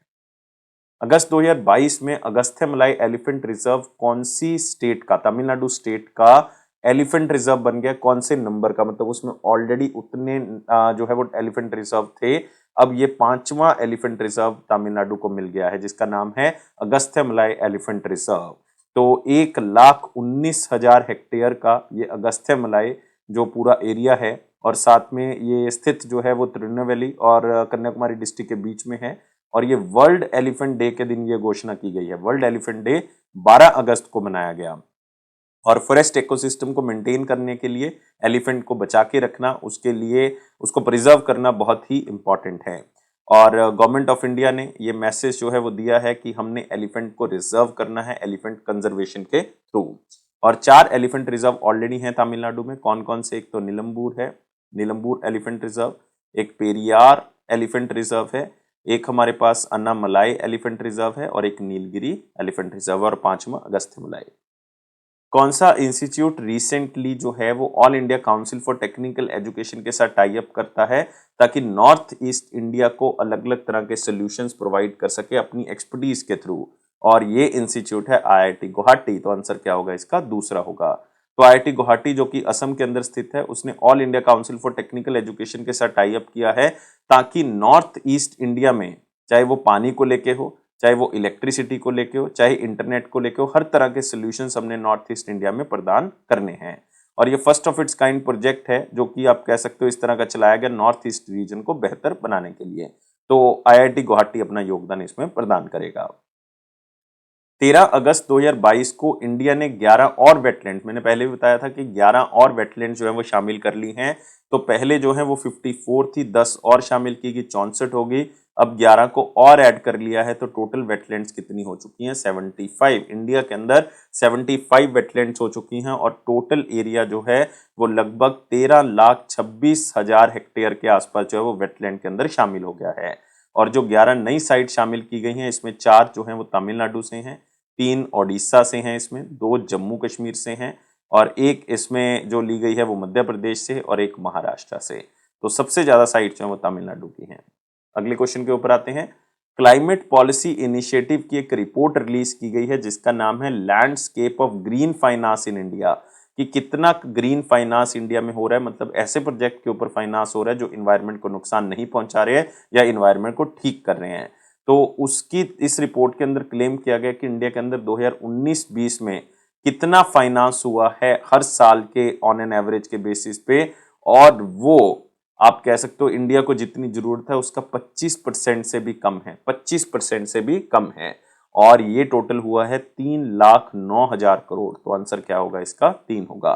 तो क्लाइमेट पॉलिसी इनिशिएटिव की तरफ से ये रिपोर्ट रिलीज की गई है कि इंडिया के अंदर 2019-20 में 3,09,000 करोड़ की इन्वेस्टमेंट हुई है, मतलब लगभग $44 बिलियन की इन्वेस्टमेंट हुई है हर साल, जो कि 25% से भी कम है। तो हमारा एक नेशनली डिटरमिन्ड कंट्रीब्यूशन है जिसके थ्रू हम इन्वायरमेंट को साफ करने के बारे में बात करते हैं। तो उसमें बहुत ही कम खर्चा जो है वो हम कर रहे हैं अगर 2019-20 का पैरामीटर देखें। कौन से जिले में, इन विच डिस्ट्रिक्ट एशिया का लार्जेस्ट कंप्रेस्ड बायोगैस प्लांट जो है वो अपना काम करना स्टार्ट कर चुका है, प्रोडक्शन करनी स्टार्ट कर दी है बायोगैस की, और ये कितनी बायोगैस, कंप्रेस्ड बायोगैस पैदा करेगा? ये 33.23 टन जो है वो कंप्रेस्ड बायोगैस पैदा करेगा हर रोज, और ये लगाया गया पंजाब में और संगरूर डिस्ट्रिक्ट में इसको लगाया गया है। और एग्जैक्ट अगर आप पंजाब से बिलोंग करते हैं तो आपने याद रखना है, बुट्टल कला एक गांव है जहां पे इस कंप्रेस्ड बायोगैस प्लांट की शुरुआत की गई है। खास बात क्या है कि ये एशिया का लार्जेस्ट कंप्रेस्ड बायोगैस प्लांट है, और ये अप्रैल 2022 में वैसे तो पूरा का पूरा स्टार्ट हो चुका था, लेकिन अब इसने अपनी सप्लाई देनी स्टार्ट कर दी है। इंडियन ऑयल कॉर्पोरेशन लिमिटेड को ये अपनी सप्लाई जो है वो प्रदान करेगा। तो प्रोजेक्ट जो है वो ऑलमोस्ट प्राइवेट इन्वेस्टमेंट लेके आया 1200 करोड़ रुपए के आसपास स्टेट में, और इसमें 8000 के लगभग लोगों को काम जो है वो दिया जाएगा, स्किल्ड और अनस्किल्ड वर्कर्स को। Where will be the first steel slag road जो है वो बॉर्डर रोड ऑर्गेनाइजेशन की तरफ से बनाई जाएगी। बॉर्डर रोड ऑर्गेनाइजेशन की तरफ से फर्स्ट स्टील बेस्ड रोड जो है वो बनाई जाएगी अरुणाचल प्रदेश बॉर्डर एरिया में, क्योंकि border road organisation border areas की जो रोड है उसको मेंटेन करने का काम करता है, उसको कंस्ट्रक्ट करने का काम करता है। तो अरुणाचल प्रदेश में कनेक्टिविटी का बहुत बड़ा इशू है, इसको दूर करने के लिए एक स्टील की रोड जो है वो बनाई जाएगी। ये निर्माण जो स्टील स्लैग रोड का है, ये बेसिकली आप कह सकते हो कि प्रोजेक्ट स्टार्ट किया गया था 1.2 किलोमीटर का हजीरा पोर्ट कनेक्टिविटी का, हजीरा पोर्ट कनेक्टिविटी का गुजरात के अंदर। तो वहां पे ये 1.2 किलोमीटर का स्टैच्यू है वो स्टील का बनाया गया था, स्टील स्लैग बनाया गया था, स्टील का मिक्सचर करके जो है वो रोड के अंदर डाला गया था ताकि रोड जो है वो मजबूत रहे। तो 100% स्टील स्लैग पोर्ट कनेक्टिविटी जो है वो गुजरात के अंदर आरंभ हुई थी, उसी को देखते हुए अब अरुणाचल प्रदेश बॉर्डर एरिया को भी जो है वो स्टील स्लैग का बनाया जाएगा। कौन से पॉइंट्स इसमें से इनकरेक्ट हैं with respect to the prime minister Narendra Modi की जो स्पीच है 76th इंडिपेंडेंस डे को जो उन्होंने दी 15 अगस्त 2022 को? तो एक बार देख लेते हैं, बहुत ही इंपॉर्टेंट है क्योंकि उन्होंने कई अनाउंसमेंट जो है इसके अंदर की थी। Prime minister Narendra Modi led the country in the commemorating the historical 76th independence day जो है वो हम मनाए थे from the red fort in Delhi, and national flag जो है वो उन्होंने 9th टाइम जो है वो होस्ट किया। तो ये मतलब पॉइंट जो है वो बिल्कुल सही है, जो पहला पॉइंट है वो बिल्कुल सही है। अगला आते हैं, हिंदुस्तान एरोनॉटिक्स लिमिटेड का जो advance tall artificial gun substance है वो गवर्नमेंट का मेक इन इंडिया इनिशिएटिव के तहत बनाया गया है, और इसी एडवांस गन सब्सटेंस को यूज किया गया था। जो 21 गन सल्यूट दिए जाते हैं उसमें इसी को गन सब्सटेंस को यूज करके फायर किया गया था। ये बात वैसे तो सही है, लेकिन ये HAL का advance tall artificial gun substance नहीं है, ये DRDO ने बनाया है दोस्तों। तो इसलिए ये स्टेटमेंट जो है वो यहाँ पे गलत हो जाती है। तीसरा, प्राइम मिनिस्टर नरेंद्र मोदी जी ने पूरे जो देशवासी हैं उनको संबोधित किया। उन्होंने कहा कि पंच प्राण लेते हैं हम, मतलब 5 प्राण जो है वो लेते हैं, और इन पंच प्राण के अंदर जो है वो बेसिकली हमारी 5 प्लेजेस होंगी जो हमने अगले 25 साल में पूरी करनी है। मतलब 5 प्लेजेस हमने ली हैं जो कि 100 साल का जब इंडिपेंडेंस डे बनाएंगे 2047 में, तब हम इसको जो है वो पूरा कर देंगे अगले 25 साल के अंदर। बिल्कुल सही है ये भी बात। इस इंडिपेंडेंस डे 2022 में प्रधानमंत्री मोदी जी ने रेड फोर्ट से स्पीच दी और एक स्लोगन दिया, जय अनुसंधान। मतलब अब हम इनोवेशन के ऊपर फोकस करेंगे, ऐसी चीजें बनाएंगे, ऐसे नए आइडिया से देश को चलाएंगे। ये भी बात बिल्कुल सही है। हर घर तिरंगा एक प्रोग्राम या एक कैंपेन आजादी का अमृत महोत्सव बनाने के लिए जो है वो लोगों से संबोधित किया गया, और लोगों ने इसके अंदर बढ़ चढ़कर हिस्सा भी लिया। तो ये भी बात बिल्कुल सही है। तो ओनली एक ही स्टेटमेंट गलत है, सेकंड। तो आप देख सकते हो वो DRDO का advance tall artificial gun substance है। कौन से पॉइंट इसमें से करेक्ट हैं? अगर रिसेंटली अवार्ड्स देखें जो कि 76th इंडिपेंडेंस डे के दिन जो है वो दिए गए, तो सबसे पहले जो मोस्ट इंपॉर्टेंट पॉइंट है उसके ऊपर फोकस करते हैं। सबसे मोस्ट इंपॉर्टेंट पॉइंट है कि विंग कमांडर दीपिका मिश्रा जो कि इंडियन एयरफोर्स की पायलट है, उनको वायुसेना मेडल दिया गया। बहुत ही इंपॉर्टेंट है क्योंकि दीपिका मिश्रा ऐसी पहली औरत हैं जिनको इस तरह का सम्मान जो है वो दिया गया पूरी हिस्ट्री के अंदर। और द्रौपदी मुर्मू जी ने, जो कि प्रेसिडेंट ऑफ इंडिया है, सुप्रीम कमांडर है आर्म्ड फोर्सेस की, उन्होंने 107 गैलेंट्री मेडल जो है वो आर्म्ड फोर्सेस और CRPF फोर्सेस को दिए हैं। तो विंग कमांडर दीपिका मिश्रा का नाम आपने याद रखना है, बिल्कुल सही स्टेटमेंट है। तो 107 गैलेंट्री अवार्ड्स जो हैं वो आर्म्ड फोर्सेस और सेंट्रल आर्म्ड पुलिस फोर्सेस को दिए, ये भी बात हम डिस्कस कर चुके हैं, बिल्कुल सही है। नेक्स्ट है Ali Yavar Jung national institute of speech and hearing disabilities जो कि दिव्यांगजन के लिए है इन मुंबई महाराष्ट्र। उन्होंने इंडियन नेशनल एंथम जो है इन यूनिवर्सल डिजाइन, उन्होंने इंडियन नेशनल एंथम को जो है वो इस तरह से गाया है, इस तरह को उसको डिजाइन किया है कि वो बहुत ही सुनने में अच्छा लगता है और ये डिसेबल्स हैं जिन्होंने इसको बहुत ही अच्छे तरीके से गाया है और उसको रिलीज किया है, और ये भी बात जो है वो बिल्कुल सही है। और भगवंत मान अगर हम पंजाब की बात करें, चीफ मिनिस्टर ऑफ पंजाब, उन्होंने 75 आम आदमी क्लिनिक जो हैं वो स्टार्ट किए हैं। आम आदमी क्लिनिक जो मोहल्ला क्लिनिक के नाम से स्टार्ट किए हैं, क्योंकि 75 ईयर ऑफ इंडिपेंडेंस हम मना रहे हैं। तो आंसर जो है वो ऑल ABC होगा, सारी की सारी स्टेटमेंट सही हैं। कौन से पॉइंट्स इसमें से इनकरेक्ट हैं? इनकरेक्ट हैं जो ministry of science and technology की तरफ से कुछ स्टेप लिए गए हैं, एक बार देख लेते हैं कि कौन से पॉइंट जो है वो इसमें से गलत है। The minister of state for science and technology doctor Jitendra Singh ji ने एक स्टार्टअप लोन का जो है वो प्रावधान रखा है 3.95 करोड़ रुपए का, और ये दिया है TGP बायोप्लास्टिक्स आंध्र प्रदेश, ताकि वो अपना कंपोजिटेबल प्लास्टिक जो है वो बना सकें। तो यहाँ पे थोड़ी सी गलती है, ये जो है वो 3.95 करोड़ रुपए का नहीं है, ये लोन जो है वो 1.15 करोड़ रुपीस का दिया गया है TGP बायोप्लास्टिक्स को आंध्र प्रदेश के अंदर। लेकिन आपने याद रखना है ये TGP बायोप्लास्टिक आंध्र प्रदेश में नहीं है, ये कहाँ पे है? महाराष्ट्र में, सतारा एरिया में है, ताकि वो कंपोजिटेबल प्लास्टिक बना सकें। तो पहली स्टेटमेंट तो हो गई गलत। नेक्स्ट है टेक्नोलॉजी डेवलपमेंट बोर्ड, जो कि department of science and technology के अंदर आता है, उन्होंने TGP बायोप्लास्टिक के साथ एक एग्रीमेंट किया है ताकि वो कंपोजिटेबल प्लास्टिक जो है वो बना सकें, तो इसीलिए जो है वो ये लोन दिया गया है। तो ये बात बिल्कुल सही है।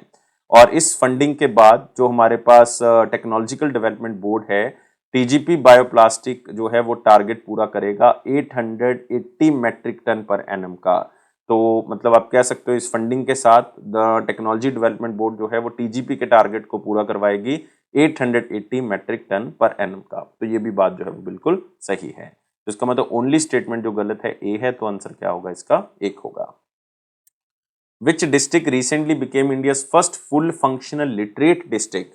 फुल फंक्शनल लिटरेट डिस्ट्रिक्ट का दर्जा जो है वो दिया गया है, और ये हमारे पास डिस्ट्रिक्ट कौन सी है? ये है मांडला, मध्य प्रदेश के अंदर स्थित है। तो आंसर क्या होगा इसका? एक होगा। तो नाम आपने थोड़ा सा ध्यान से पढ़ना है, first full functional literate district.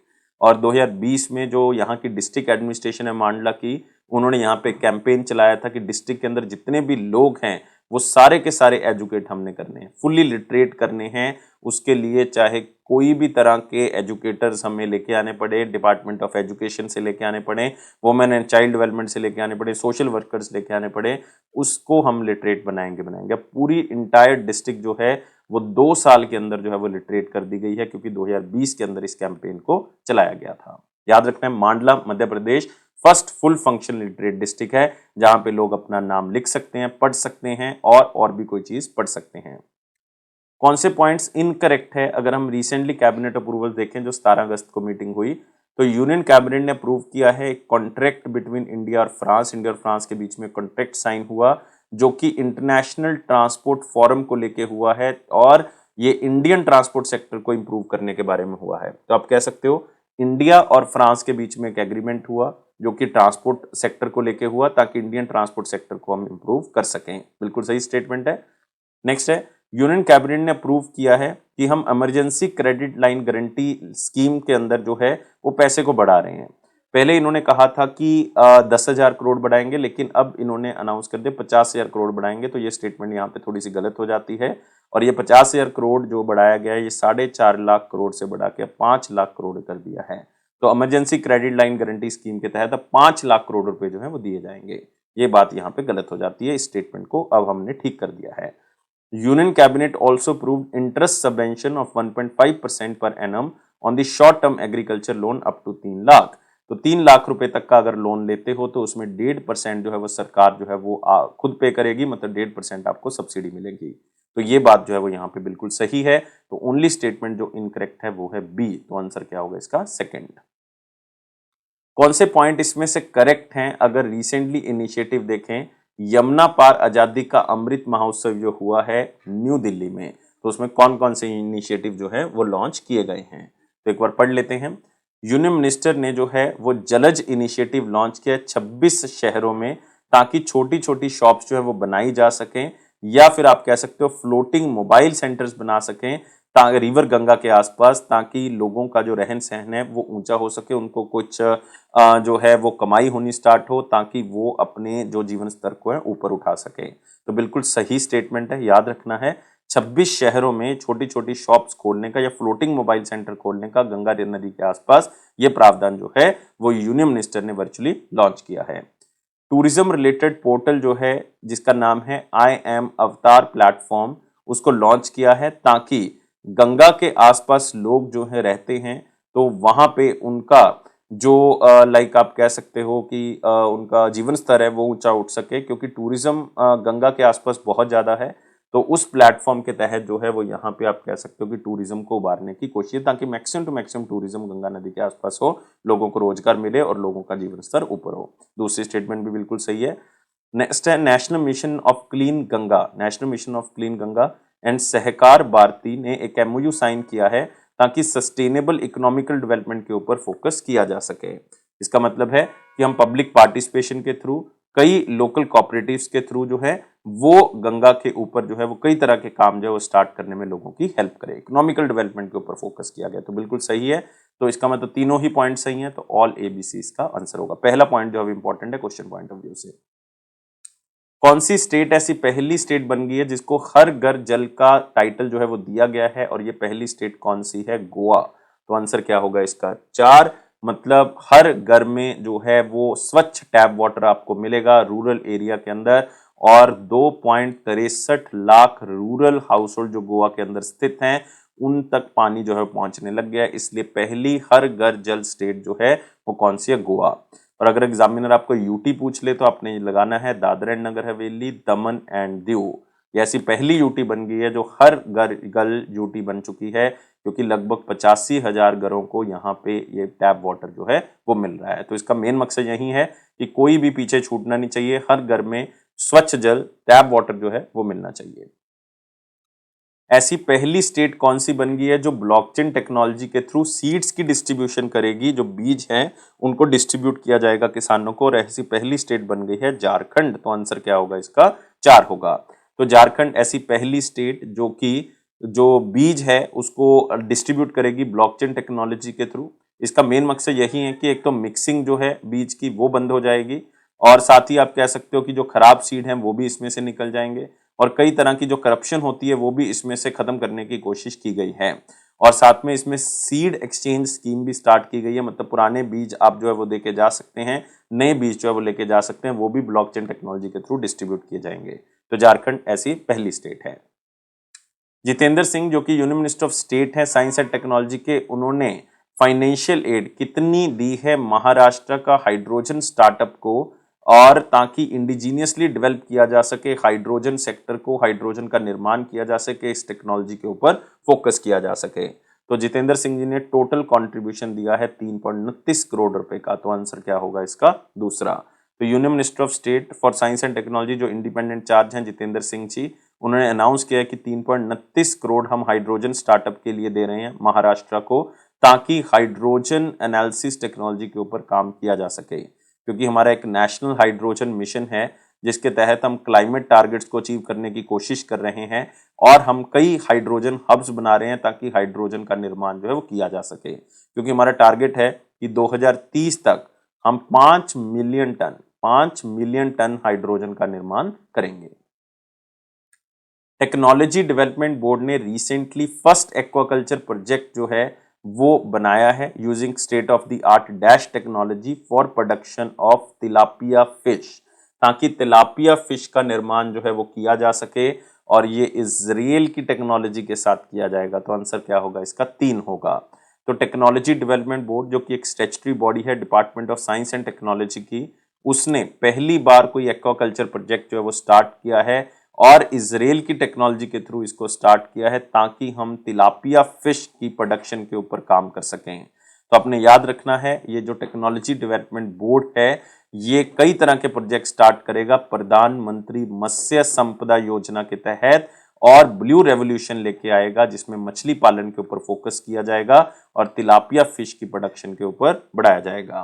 तो आपने याद रखना है, बहुत ही इंपॉर्टेंट है, इजराइल टेक्नोलॉजी इसमें काम करेगी। कौन से शहर में ministry of science and technology ने जो है वो इंडिया का पहला indigenously develop hydrogen fuel cell bus को लॉन्च किया है? हाइड्रोजन से चलने वाली बस जो है वो पहली इंडिया में तैयार हुई है और उसको इंडिया में लॉन्च किया गया, ministry of science and technology की तरफ से किया गया। पूना महाराष्ट्र में इसको लॉन्च किया गया है।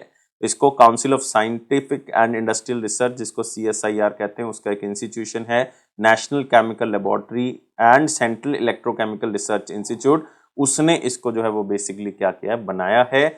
और आप ये भी कह सकते हैं कि इसको नेशनल ग्रीन हाइड्रोजन मिशन के तहत बनाया गया है। और अब इसका मेन मकसद यही होगा कि पोल्यूशन को कम करना है, क्लाइमेट चेंज के ऊपर हमने फोकस करना है।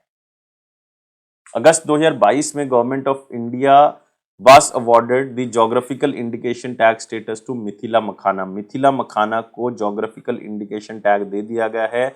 मिथिला मखाना कौन सी स्टेट से geographical indication tag हासिल करती है? और ये स्टेट है हमारे पास बिहार। तो आंसर क्या होगा? 3 होगा। तो मिथिला मखाना जो है वो बिहार के लिए अब geographical indication tag बनेगा। बेसिकली अप्रूवल मिल चुका है। इसका मतलब अब जो है किसान यहाँ पे बहुत ही अच्छा प्राइस मिथिला मखाना के लिए ले सकते हैं, क्योंकि जोग्राफिकल इंडिकेशन का मतलब ही ये है कि उस क्षेत्र की क्षमता है, उस क्षेत्र की यूनिकनेस है, उस क्षेत्र की पहचान है, उस क्षेत्र में ही इसको बनाया जाता है। तो ओरिजिनल क्वालिटी जो है वो आपको यहीं पे मिलेगी। तो मिथिला मखाना बिहार की पहचान है। तो 5 लाख किसान को जो है वो यहाँ पे बेनिफिट मिलने की उम्मीद है। और बिहार एग्रीकल्चर यूनिवर्सिटी का बहुत बड़ा रोल है इसमें जोग्राफिकल इंडिकेशन टैग दिलाने में। और ये ऐसा 5वां आप कह सकते हो जोग्राफिकल इंडिकेशन टैग है बिहार के लिए। इससे पहले आप कह सकते हो माघई पान को मिला हुआ है, माघई पान को। इससे पहले शाही लीची जो मुजफ्फरपुर की है, शाही लीची, उसको भी मिल चुका है। जर्दालू मैंगो को मिल चुका है, जो कि भागलपुर का है जर्दालू मैंगो। और एक आपको कतरनी दान का भी मिलेगा। कतरनी चावल जो है वो वहां पे बहुत फेमस है, तो उसको भी मिल चुका है। तो माघी पान, शाही लीची, जर्दालू मैंगो, करतनी दान, और साथ में अब 5वां आ गया मिथिला मखाना। Which of the following organization jointly launched phase 2 of the Gramin Uddami project to promote skill development and entrepreneurship among the tribal youth in Ranchi, Jharkhand?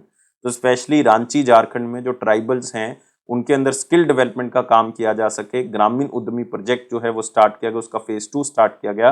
कौन सी ऑर्गेनाइजेशन ने इसको स्टार्ट किया है? तो 3 ऑर्गेनाइजेशंस ने इसको स्टार्ट किया। एक तो नेशनल स्किल डेवलपमेंट कॉर्पोरेशन, सेवा भारती, युवा विकास सोसाइटी। तो आंसर क्या होगा? ऑल 1 2 3।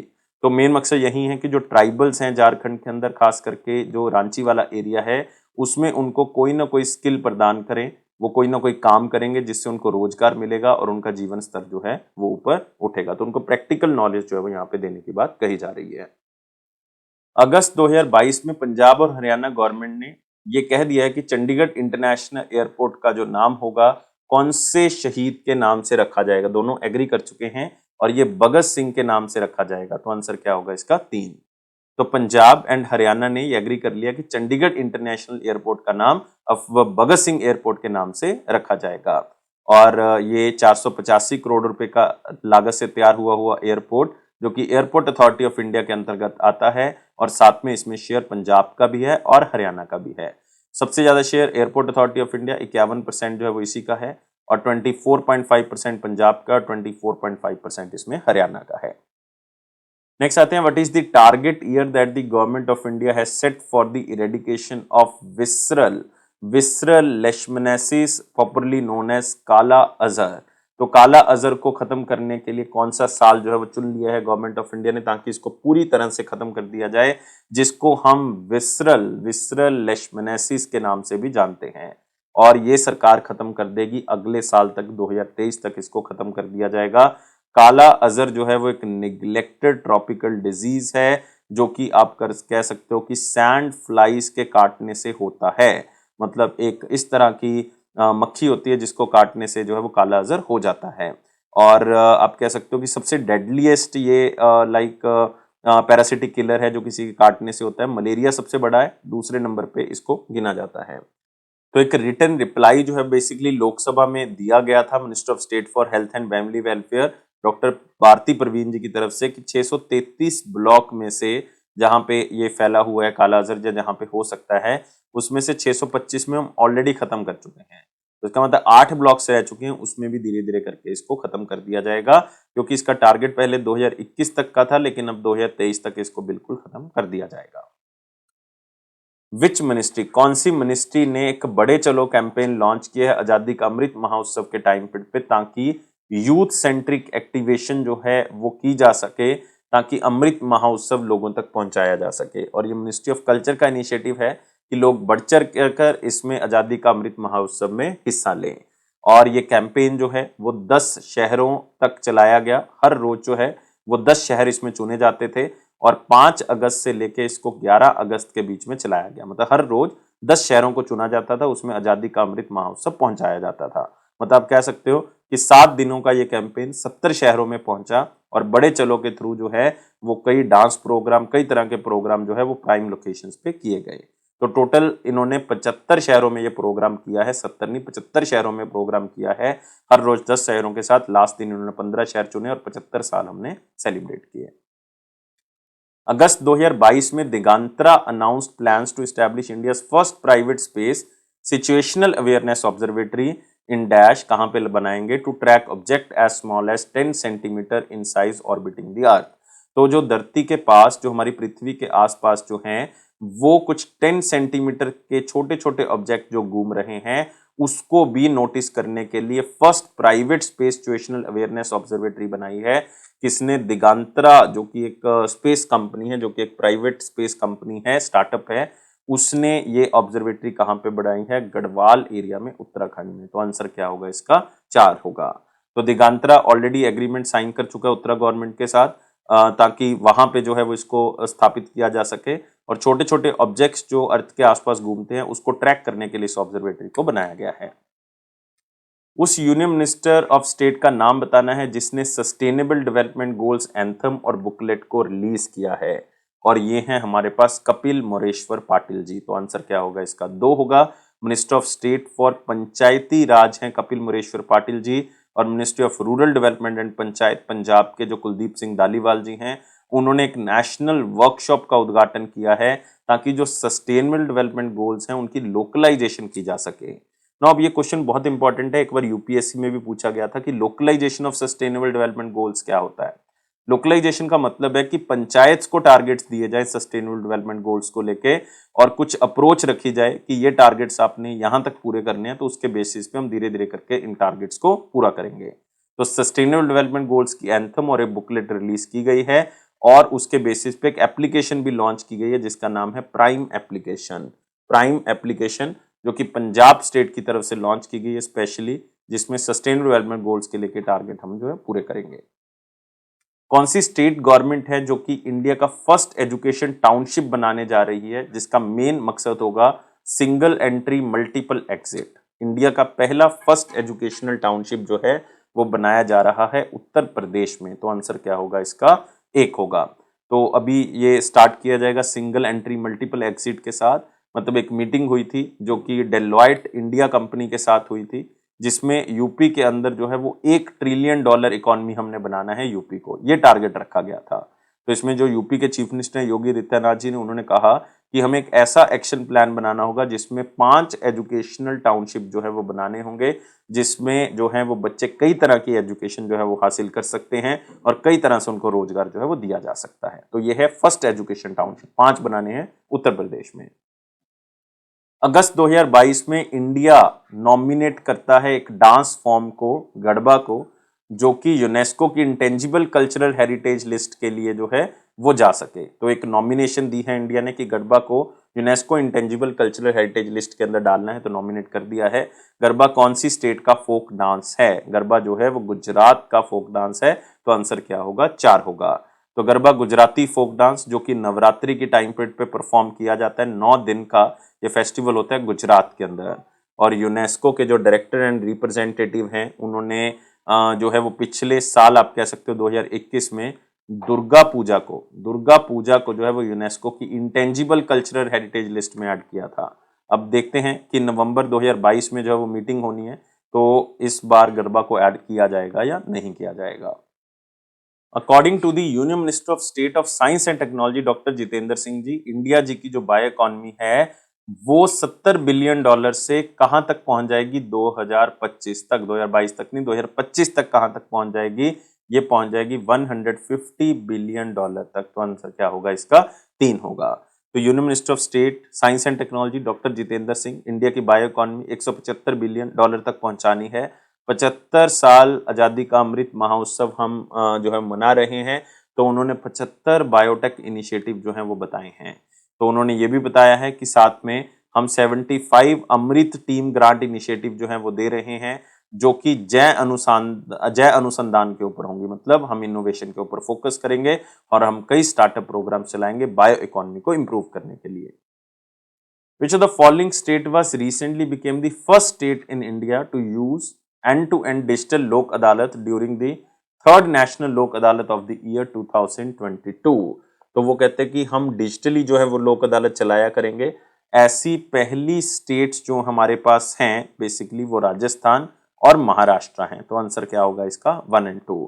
तो state legal services of Rajasthan और state legal services of Maharashtra दोनों ने डिजिटल लोक अदालत का जो है वो निर्माण किया है, डिजिटल लोक अदालत चलाने का निर्माण किया है। और ये थर्ड नेशनल लोक अदालत 2022 की मीटिंग हुई, उसके अंदर ये डिसाइड किया गया।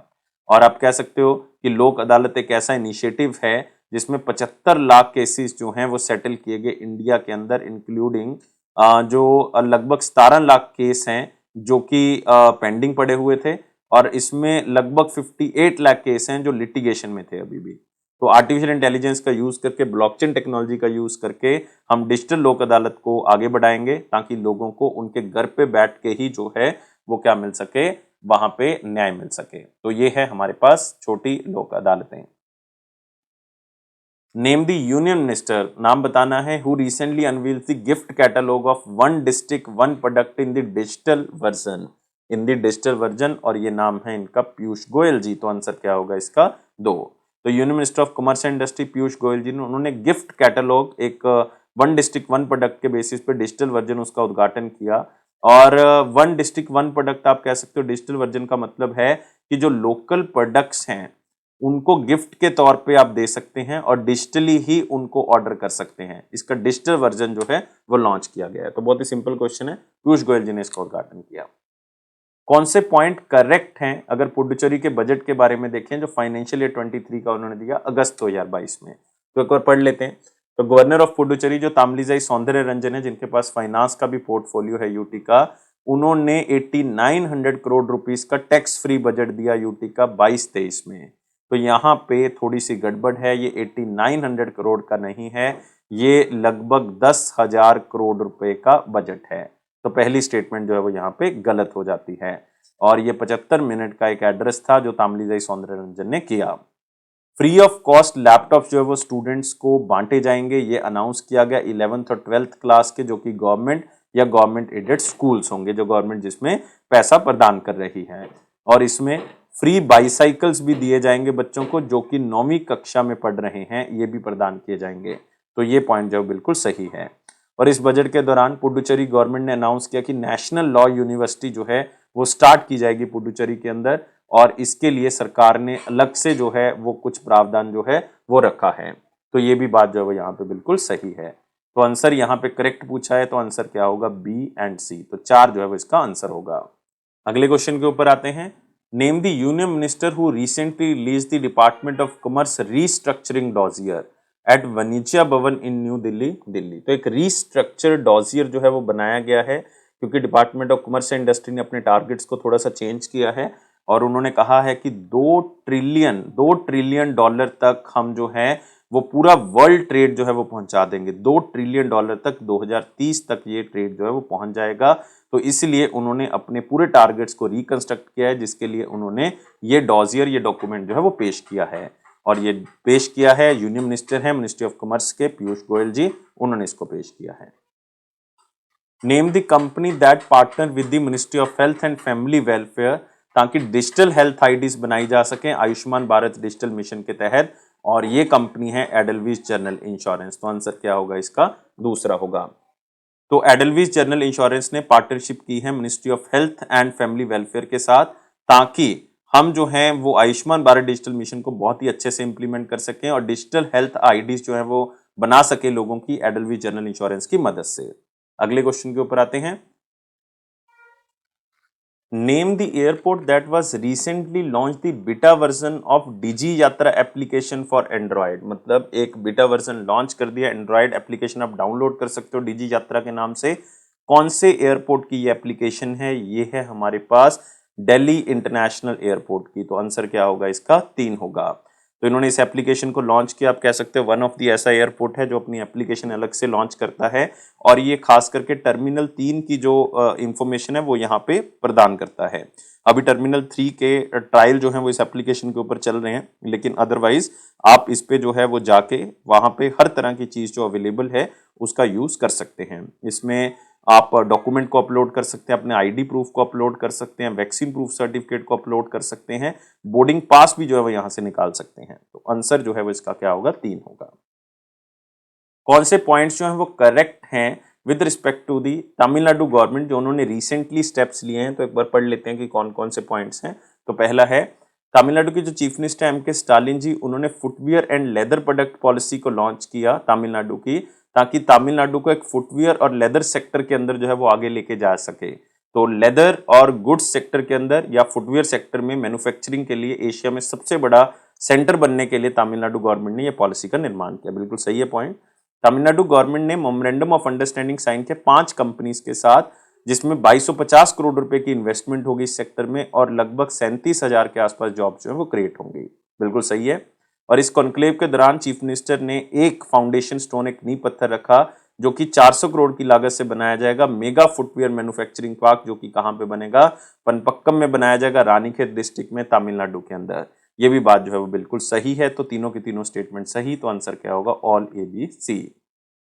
अगला आते हैं, कौन सी स्टेट और यूटी ने recently make India number 1 mission को लॉन्च किया है? मेक इंडिया नंबर 1 मिशन, और ये लॉन्च किया है यूनियन टेरिटरी ऑफ दिल्ली। तो आंसर क्या होगा? 3। तो दिल्ली के चीफ मिनिस्टर अरविंद केजरीवाल जी ने इसको लॉन्च किया है। मेन मकसद यही है कि जितने भी लोग हैं वो आगे आए, और उनको अरदास की गई है दिल्ली के चीफ मिनिस्टर की तरफ से, और जितनी भी पॉलिटिकल पार्टीज हैं उनको भी कहा गया है कि आप आगे आए और इंडिया को नंबर 1 बनाने के लिए जो हमारा 5 पॉइंट एजेंडा है उसके ऊपर काम करें, जिसमें फ्री एजुकेशन प्रदान करनी है बच्चों को, हेल्थ केयर फैसिलिटीज प्रदान करनी है, एम्प्लॉयमेंट प्रदान करनी है, इक्वल राइट्स हमने देने हैं, और औरतों को हमने डिग्निटी प्रदान करनी है, और किसानों को हमने सही प्राइस देना है। तो इन 5 पॉइंट एजेंडा के बेसिस पे हमने काम करना है और इंडिया को बेहतर बनाना है। तो ये है हमारे पास union territory of Delhi. Next question है, इन विच सिटी, कौन से शहर में प्राइम मिनिस्टर नरेंद्र मोदी ने जो है वो होमी बाबा कैंसर अस्पताल और रिसर्च सेंटर का उद्घाटन किया? बहुत ही इंपॉर्टेंट क्वेश्चन है। होमी बाबा कैंसर सेंटर का उद्घाटन मोहाली पंजाब में किया गया। तो आंसर क्या होगा इसका? 4 होगा। और मेन मकसद यही है कि कैंसर केयर को हम इंप्रूव कर सकें, किसी तरह से कैंसर के इलाज के बारे में रिसर्च एंड डेवलपमेंट हो सके, और ये पंजाब या उसके आसपास के जो भी क्षेत्र है, जो भी स्टेट्स हैं, उनको जो है वो लाभ मिलेगा। जैसे हरियाणा, हिमाचल प्रदेश, चंडीगढ़, इन सब लोगों को यहाँ पे फायदा मिलेगा। और ये 300 बेड का एक आप कह सकते हो हॉस्पिटल है, जिसको 650 करोड़ की लागत के आसपास जो है वो बनाया गया है। और इसमें खास बात क्या है कि डिपार्टमेंट ऑफ एटॉमिक एनर्जी की तरफ से यहाँ पे कुछ ग्रांटिंग एड भी जो है वो प्रदान की गई है। और साथ ही साथ नरेंद्र मोदी जी ने एक और हॉस्पिटल का उद्घाटन किया है, जिसका नाम है अमृता हॉस्पिटल। अमृता हॉस्पिटल जो कि फरीदाबाद में है, और फरीदाबाद कहाँ पे है? हरियाणा के अंदर। उसका भी उद्घाटन किया, और ये हेल्थ केयर सेक्टर को बहुत ही अच्छा करने के लिए किया गया है। और 2600 बेड का ये हॉस्पिटल जो है वो लगभग 6000 करोड़ की लागत से जो है वो तैयार किया गया है। तो दोनों चीजें आपने याद रखनी है। नेक्स्ट आते हैं, अगस्त 2022 में ministry of chemicals and fertiliser ने डिसाइड किया कि हम 1 नेशन 1 फर्टिलाइजर के ऊपर काम करेंगे, और एक सिंगल ब्रांड फर्टिलाइजर्स का और उसका लोगो जो है वो तैयार करेंगे, और उसका सिंगल ब्रांड का जो नाम होगा वो होगा भारत। याद रखना है, सिंगल ब्रांड जो फर्टिलाइजर के लिए लॉन्च किया है उसका नाम क्या है? भारत। और ये कौन सी स्कीम के तहत ऐसा करेंगे? ये करेंगे प्रधानमंत्री भारतीय जन उर्वरक परियोजना के तहत। तो आंसर क्या होगा इसका? 4 होगा। तो याद रखना है, बहुत ही इंपॉर्टेंट, एक सिंगल ब्रांड फर्टिलाइजर्स का बनाया जाएगा, उसके तहत ही जो है वो सारे फर्टिलाइजर बेचे जाएंगे, जिसका नाम क्या होगा? भारत। अगले क्वेश्चन के ऊपर आते हैं, कौन सी स्टेटमेंट इसमें से करेक्ट है? अगर हम रिसेंटली कैबिनेट की अप्रूवल्स देखें तो कैबिनेट ने प्रपोजल दिया है कि हम कुछ अमेंडमेंट करेंगे ताकि वीट और मिसलिन फ्लोर जिसका HSN कोड जो है वो 1101 है, उसके ऊपर एक्सपोर्ट रिस्ट्रिक्शंस जो है वो हटा देंगे। मतलब इसका एक्सपोर्ट जो है वो अब किया जा सकता है। तो ये स्टेटमेंट हो गई सही। 2021-22 में इंडिया का एक्सपोर्ट जो सिर्फ व्हीट फ्लोर का है वो $246 मिलियन का है और एक्सपोर्ट जो है वो केवल $128 मिलियन का है अप्रैल जून के तहत। मतलब 2021-22 में पूरे साल का जो एक्सपोर्ट था व्हीट फ्लोर का वो 286 मिलियन था, लेकिन अभी हमारे पास जो है वो Q1 में ही 128 मिलियन का हो चुका है। तो इसका मतलब ये आगे जाके और बढ़ने की उम्मीद है। ये भी बात जो है वो बिल्कुल सही है। कैबिनेट ने साथ ही legal metrology package commodity rules को जो है वो अमेंड किया है और उन्होंने कहा है कि हॉजरी और गारमेंट को जो है वो अगर लूज बेचा जा सकता है तो यहाँ पे हम उन रूल्स को अमेंड कर रहे हैं। अब आप लूज या ओपन भी उसको बेच सकते हैं, पैकेज में बेचना जरूरी नहीं है। तो ये भी बिल्कुल सही है। तो इसका मतलब आंसर यहाँ पे होगा ऑल ABC। फर्स्ट जो है वो बिल्कुल सही आंसर है। मिनिस्ट्री ऑफ एनवायरनमेंट, फॉरेस्ट और क्लाइमेट चेंज ने कहा है कि बैटरी वेस्ट मैनेजमेंट रूल 2022 जो कि आप कह सकते हो कि बैटरी के जो पुराने रूल्स हैं उनको अमेंड करेगा, मैनेजमेंट और हैंडलिंग वाले को। कब बनाए गए थे ये रूल, जो कि अब 2022 में अमेंड कर दिए गए हैं। ये रूल जो बनाए गए थे ये 2001 में बनाए गए थे। आंसर क्या होगा इसका? 3 होगा। तो बैटरी मैनेजमेंट रूल 2001 को ये रिप्लेस करता है। इसका मेन मकसद यही है कि जो वेस्ट बैटरीज हैं उसका डिस्पोज किस तरह से करना है ताकि एनवायरनमेंट को नुकसान ना हो, उसके बारे में बताता है। तो साथ ही साथ जो वेस्ट बैटरीज है उसको हम किस तरह से इकोनॉमी में यूज कर सकते हैं या उसको किस तरह से डिस्पोज कर सकते हैं, उसके बारे में ये जानकारी देता है। खासकर कब इलेक्ट्रिक व्हीकल्स की बैटरीज भी आने वाली हैं, पोर्टेबल बैटरीज है हमारे पास, ऑटोमेटिक बैटरीज हैं, इंडस्ट्रियल बैटरीज हैं हमारे पास, तो उसके क्या क्या फंक्शंस हम यूज में लेके आ सकते हैं उसके बारे में जानकारी देता है। अगले क्वेश्चन के ऊपर आते हैं। अगस्त 2022 में ऐसा पहली स्टेट या यूनियन टेरिटरी कौन सी बन गई है जो कि अटल टिंकरिंग लैब को स्थापित करती है? किसकी सहायता से? नीति आयोग की सहायता से। और ऐसी पहली यूनियन टेरिटरी या स्टेट कौन सी है? जम्मू कश्मीर, जो नीति आयोग की मदद से अटल टिंकरिंग लैब की शुरुआत करती है। और नीति आयोग जो है वो जम्मू कश्मीर के इस मॉडल को कई स्टेट्स और यूनियन टेरिटरीज में लागू करने के बारे में सोच रहा है। और मेन मकसद यही है अटल टिंकरिंग लैब का कि जो यंग माइंड्स हैं, जो युवा हैं, वो नए आइडियाज लेके आए, उन आइडियाज को हम कुछ हेल्प करें और उसको जो है वो एक अच्छा जो है एक इन्वायरमेंट देके उसको एक अच्छा बिजनेस जो है वो बना सके। मतलब एक ऐसे आइडिया से हम देश को आगे लेके जा सके जिससे देश बेहतर बन सके। और इन्वायरमेंट के ऊपर हम खास तौर से फोकस कर रहे हैं, सस्टेनेबल डेवलपमेंट गोल्स के ऊपर फोकस कर रहे हैं। तो स्टूडेंट्स को और आगे लेके आने के लिए इस तरह की अटल टिंकरिंग लैब्स और भी बनेंगी। कौन सी कंपनी रिसेंटली पार्टनरशिप करती है रेल टेल के साथ ताकि इंडिया का first shared radio assess network जो है सोल्यूशन दिया जा सके कंजेस्टेड लोकेशंस में? जो भीड़ भाड़ वाले एरिया हैं जहां पे बहुत ही भीड़े जो है वो आप कह सकते हो बाजार हैं या कोई भी गलियां हैं, तो उसमें नेटवर्क की बहुत ज्यादा प्रॉब्लम है या बहुत ही रूरल एरिया है, तो उसमें रेल टेल ने टाई अप किया है क्लाउड एक्सटेल के साथ ताकि एक बेहतर सुविधा प्रदान की जा सकते शेयर्ड रेडियो एक्सेस नेटवर्क के थ्रू, ताकि उनको नेटवर्क जो है वो अच्छा मिल सके। और इन्होंने इसका डेमो जो है वो लॉन्च किया है भारती एयरटेल के साथ मिलकर, वोडाफोन इंडिया के साथ लॉन्च करके, नोकिया के साथ इन्होंने टाई अप किया है और भी कई कंपनीज के साथ टाई अप किया है। और मुंबई सेंट्रल रेलवे स्टेशन के ऊपर इसको डेमो तौर पे लॉन्च भी किया गया है ताकि कंजेस्टेड लोकेशंस में इंटरनेट की सुविधा जो है वो बेहतर मिल सके, बेहतर नेटवर्क कवरेज मिल सके।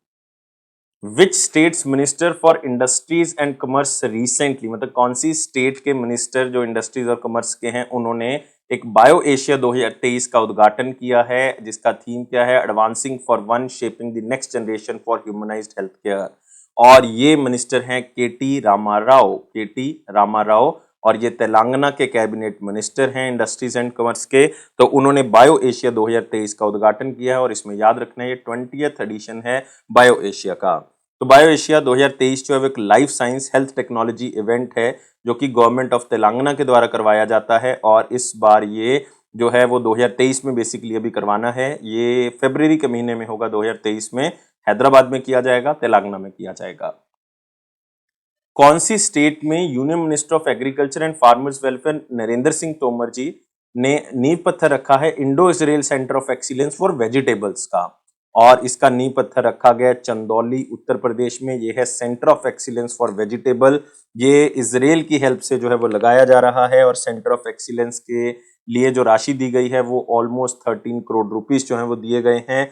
और ये ट्रेनिंग सेंटर भी रहेगा जिसमें आप कह सकते हो वेजिटेबल के ऊपर रिसर्च एंड डेवलपमेंट भी जो है वो होगी, साथ में हॉर्टिकल्चर के ऊपर फोकस किया जाएगा जिसमें हनी भी है हमारे पास, फ्लावर्स हैं और भी कई चीजों के ऊपर जो है वो फोकस किया जाएगा, खास करके वेजिटेबल और फ्रूट्स, क्योंकि इसका नाम ही है centre of excellence for vegetable. कहां पे लगाया जा रहा है? ये लगाया जा रहा है चंदौली, उत्तर प्रदेश में। याद रखोगे, इंपॉर्टेंट है, क्वेश्चन आपको यहां से पूछा जा सकता है। अगले क्वेश्चन के ऊपर आते हैं। कौन सी स्टेटमेंट इसमें से करेक्ट है अगर तमिलनाडु गवर्नमेंट के स्टेप देखें एमएसएमई को लेके, माइक्रो स्मॉल और मीडियम एंटरप्राइजेस को लेके? तो तमिलनाडु क्रेडिट गारंटी स्कीम जो है वो क्रेडिट गारंटी ट्रस्ट के साथ जो है वो कोलैबोरेट करेगी ताकि माइक्रो स्मॉल एंटरप्राइज को 90% गारंटी दी जा सके क्वालिफाइड लोन्स के लिए 40 लाख तक। मतलब आप कह सकते हो क्रेडिट गारंटी स्कीम के तहत जो है वो 90% तक जो है वो श्योरिटी ले ली जाएगी अमाउंट की कि ये एमएसएमई वापस करेगी, तो उनको 40 लाख रुपए तक का लोन जो है वो दिया जा सकता है। बिल्कुल सही स्टेटमेंट है। और तमिलनाडु का जो ट्रेड्स प्लेटफॉर्म है, लाइक आप कह सकते हो, वो एक ऐसा एंटरप्राइज रिसोर्स प्लानिंग प्लेटफॉर्म है जो कि कई तरह के इश्यूज को ठीक करेगा, चाहे वो लेट पेमेंट हो सप्लाईज के लिए जो लार्जर एंटरप्राइजेस को की जाती हैं।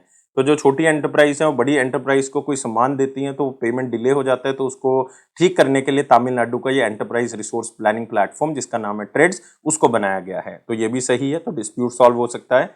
एमके स्टालिन जी जो कि चीफ मिनिस्टर हैं, उन्होंने MSME trade and investment promotion bureau का नाम बदल के फेम तमिलनाडु कर दिया गया है। तो आपने याद रखना है, फेम तमिलनाडु जो है वो एक एमएसएमई के लिए ट्रेड प्लेटफॉर्म है, वहां से इन्वेस्टमेंट जो है वो आगे बढ़ती है, ये इन्वेस्टमेंट को आगे बढ़ाने का काम करता है। तो तीनों की तीनों स्टेटमेंट जो है बिल्कुल सही है, तो आंसर यहाँ पे क्या होगा? All ABC। तो 4 आंसर होगा। कौन सी स्टेटमेंट इनकरेक्ट है इसमें से जो मिनिस्ट्री ऑफ अर्थ साइंसेज के द्वारा कुछ स्टेप्स लिए गए हैं? एक बार देख लेते हैं कि कौन कौन से स्टेप लिए गए हैं। पहला हमारे पास है, union minister doctor Jitendra Singh of earth sciences ने एक डेडिकेटेड वेबसाइट लॉन्च की है ताकि स्वच्छ सागर सुरक्षित सागर क्लीन कोस्ट सेफ सी कैंपेन को आगे बढ़ाया जा सके। ये एक वॉलंटरी कैंपेन है जिसमें लोगों को जोड़ा जा रहा है ताकि हम जो कोस्टल एरिया है, जो पानी के साथ लगने वाला एरिया, उसको स्वच्छ कर सकें। बिल्कुल सही स्टेटमेंट है। इको मित्रम एक मोबाइल एप्लीकेशन जो है वो लॉन्च की गई है ताकि लोगों में अवेयरनेस क्रिएट करे, ताकि लोग इसमें बढ़ चढ़ कर हिस्सा ले और क्लीनिंग एक्टिविटीज में पार्टिसिपेट करें ताकि हम बीच एरिया जो है वो उसको क्लीन कर सकें। बिल्कुल सही स्टेटमेंट है। उन्होंने साथ ही साथ एक कैंपेन लोगो लॉन्च किया जिसका नाम है वैशाली, जो कि यूथ को मोटिवेट करता है कि आप भी पार्टिसिपेट करें और कोस्टल एरियाज को क्लीन करने में हेल्प करें। तो बेसिकली ये वैशाली नहीं है, यहाँ पे आएगा वासुकी। तो वासुकी है इस कैंपेन लोगो का नाम। तो ये स्टेटमेंट गलत होगी, तो इसका मतलब गलत पूछा था, तो आंसर क्या होगा? ओनली सी होगा। अगले क्वेश्चन के ऊपर आते हैं। कौन से पॉइंट सही हैं मिलेट कनक्लेव 2022 को लेके? तो एक बार पढ़ लेते हैं कि कौन कौन से पॉइंट सही हैं मिलेट कनक्लेव को लेके। पहला है, यूनियन मिनिस्टर निर्मला सीतारमन जी ने इस 2 दिन के मिलेट कनक्लेव के अंदर हिस्सा लिया जिसका थीम था making many millet magnets making many millet entrepreneurs. बिल्कुल सही स्टेटमेंट है। मिलेट कनक्लेव 2022 का थीम आपने याद रखना है। और मिलेट कनक्लेव 2022 को 2 ऑर्गेनाइजेशंस ने ज्वाइंटली ऑर्गेनाइज किया। एक तो नाबार्ड हो गया, national bank for agriculture and rural development, और एक हो गया यूनिवर्सिटी ऑफ एग्रीकल्चर साइंसेज जो कि रायचूर कर्नाटक में स्थित है। ये भी बात बिल्कुल सही है। फाइनेंस मिनिस्टर ने कहा है कि एक मिलेट चैलेंज दे रहे हैं, मिलेट्स की प्रोडक्शन को बढ़ाना है तो उसके लिए चैलेंज दे रहे हैं। जो अच्छे आइडियाज लेके आएंगे स्टार्टअप्स, तो 3 स्टार्टअप्स को हम 5-5 करोड़ की राशि देंगे। ये गलत है, 3 स्टार्टअप्स को जो है 1-1 करोड़ रुपए की राशि जो है वो दी जाएगी। 5 करोड़ की नहीं, 1-1 करोड़ की राशि दी जाएगी। और साथ ही जो यूनिवर्सिटी ऑफ एग्रीकल्चर साइंसेज है उसको 15 करोड़ नहीं 25 करोड़ रुपए जो है वो नाबार्ड के द्वारा दिए जाएंगे जो कि रायचूर में स्थित है। तो ये स्टेटमेंट गलत होगी, 2 पॉइंट्स इसमें गलत थे। तो आंसर यहाँ पे क्या होगा? करेक्ट पूछा है तो आंसर होगा ओनली A एंड B। और साथ ही साथ याद रखना है कि 3 विनर्स को 1-1 करोड़ रुपए दिए जाएंगे, 15 विनर्स को 20-20 लाख रुपए दिए जाएंगे और अगले 15 को जो है वो 10-10 लाख रुपए दिए जाएंगे ताकि मिलेट प्रोडक्शन को हम किसी तरह से बढ़ा सकें। नेक्स्ट आते हैं अगले क्वेश्चन के ऊपर। कौन से ऑपरेशन को स्टार्ट किया गया इंडियन रेलवेज के द्वारा और रेलवे प्रोटेक्शन फोर्स के द्वारा ताकि सिक्योरिटी पैसेंजर्स की इंप्रूव की जा सके रेलवे की यात्रा के दौरान? और यह है ऑपरेशन यात्री सुरक्षा। नाम से ही पता लग रहा है, ऑपरेशन यात्री सुरक्षा जो है वो इंडियन रेलवेज और रेलवे प्रोटेक्शन फोर्स की तरफ से स्टार्ट किया गया है। तो इनका मकसद यही है कि कोई भी क्रिमिनल्स हैं जो पैसेंजर्स को लूटने के इरादे से जो है वो आगे बढ़ते हैं तो उनको किसी तरह से रोका जा सके और रेलवे की सुरक्षा को सुनिश्चित किया जा सके और उनके खिलाफ कोई लीगल एक्शन लिया जा सके। तो इसमें CCTVs को लगाना होगा, इसमें आप कह सकते हो स्टेशंस के अंदर जो है वो हमें कई रेलवे प्रोटेक्शन फोर्स को तैनात करना होगा और साथ ही साथ सर्वेलेंस रखनी होगी, क्रिमिनल्स की एक्टिविटीज के ऊपर ध्यान रखना होगा ताकि किस तरह के ट्रेंड्स को वो फॉलो कर रहे हैं। तो 4 जो है वो आंसर होगा ऑपरेशन यात्री सुरक्षा। अगले क्वेश्चन के ऊपर आते हैं। The world's largest religious monument the temple of Vedic planetarium, बहुत इंपॉर्टेंट है, the temple of Vedic planetarium, वो 2024 में जो है वो ओपन कर दिया जाएगा। ये कौन सी जगह पे स्थित है, कौन सी स्टेट में स्थित है? एग्जैक्ट जगह जो है वो है मायापुर, मायापुर, जो कि कहाँ पे है, नाडिया डिस्ट्रिक्ट में है। और ये कहाँ पे है दोस्तों, वेस्ट बंगाल में। और इसको 100 मिलियन डॉलर की लागत से तैयार किया गया, मतलब 7 बिलियन रुपीस की लागत से तैयार किया गया। और ये 2024 में ही ओपन होगा। ये 2022 में हो जाता है लेकिन कोविड के कारण ये डिले हो गया। और आप कह सकते हो इसमें पूरे वर्ल्ड का लार्जेस्ट डोम जो है वो बना हुआ है, ऊपर लार्जेस्ट डोम है। और ये हेडक्वार्टर भी रहेगा किसका, एस्कॉन का। याद रखोगे, हेडक्वार्टर बनेगा ये किसका, एस्कॉन का, international society for Krishna consciousness का हेडक्वार्टर बनेगा, जो कि आप कह सकते हो श्रीला प्रभुपद जो कि फाउंडर हैं एस्कॉन के, उनकी फिलॉसफी के ऊपर बना होगा। और ये ताजमहल से भी बड़ा है और सेंट पॉल कैथेड्रल चर्च जो वेटिकन में है उससे भी बड़ा है ये। अगस्त 2022 में यूनियन मिनिस्टर राजनाथ सिंह जी, जो कि मिनिस्ट्री ऑफ डिफेंस उनके अंडर आता है, approve the dash positive indigenisation list of 780 strategically important line replacement units. मतलब हम निर्माण करेंगे 780 ऐसे यूनिट्स का, ऐसी चीजों का जो कि इंडिया में ही तैयार होंगी, बाहर से लेकर नहीं आनी पड़ेंगी। तो मेक इन इंडिया, या आप कह सकते हो डिफेंस में हम आत्मनिर्भर बनने के लिए ये तीसरी लिस्ट जो है वो जारी की है। तो आंसर क्या होगा इसका, दूसरा होगा, जिसमें 780 ऐसे जो प्रोडक्ट्स हैं वो इंडिया में बनाए जाएंगे जो हम बाहर से लेते थे, तो इंडिया में इसको बनाया जाएगा। कौन सी ऑर्गेनाइजेशन और मिनिस्ट्री एक रोड मैप तैयार करती है जिसका नाम है competitiveness road map for India at the rate 100, जब हम 100th एनिवर्सरी बनाएंगे, जो कि इंडिया की जर्नी को आगे बढ़ाएगा और इंडिया एक हायर इकोनॉमी बन जाएगा 2047 तक। और ये पूरा का पूरा मसौदा तैयार किया है economic advisory council to the prime minister ने। तो आंसर क्या होगा, सेकंड होगा। जब इंडिया अपने 100th ईयर सेलिब्रेट करेगा 2047 में, तो इंडिया एक हायर इकोनॉमी किस तरह से बन सकता है तब तक, उसके बारे में इस पूरे डॉक्यूमेंट में बताया हुआ है। और economic advisory council to the prime minister के जो चेयरमैन हैं वो याद रखोगे कौन है, विवेक देब्रॉय जी, विवेक देब्रॉय। और साथ में अमिताभ कांत जी का नाम याद रखना। अमिताभ कांत जी रिसेंटली इंडिया के G20 शेरपा जो हैं वो डिक्लेयर किए गए हैं। तो ये थे हमारे पास नेशनल अफेयर्स। तो अपने वीडियो को लाइक करना है, शेयर करना है और चैनल को सब्सक्राइब कर लें। वीडियो आपको अच्छा लगा होगा तो लाइक जरूर करें और सब्सक्राइब जरूर करें। और आप हमारे हर प्लेटफॉर्म को ज्वाइन कर सकते हैं, फेसबुक है, इंस्टाग्राम है, टेलीग्राम है, और टेलीग्राम का लिंक जो है डिस्क्रिप्शन बॉक्स में दिया हुआ है। वीडियो को देखने के लिए बहुत बहुत शुक्रिया और अपनी सेहत का खास ध्यान रखें। Thank you guys, take care, bye bye.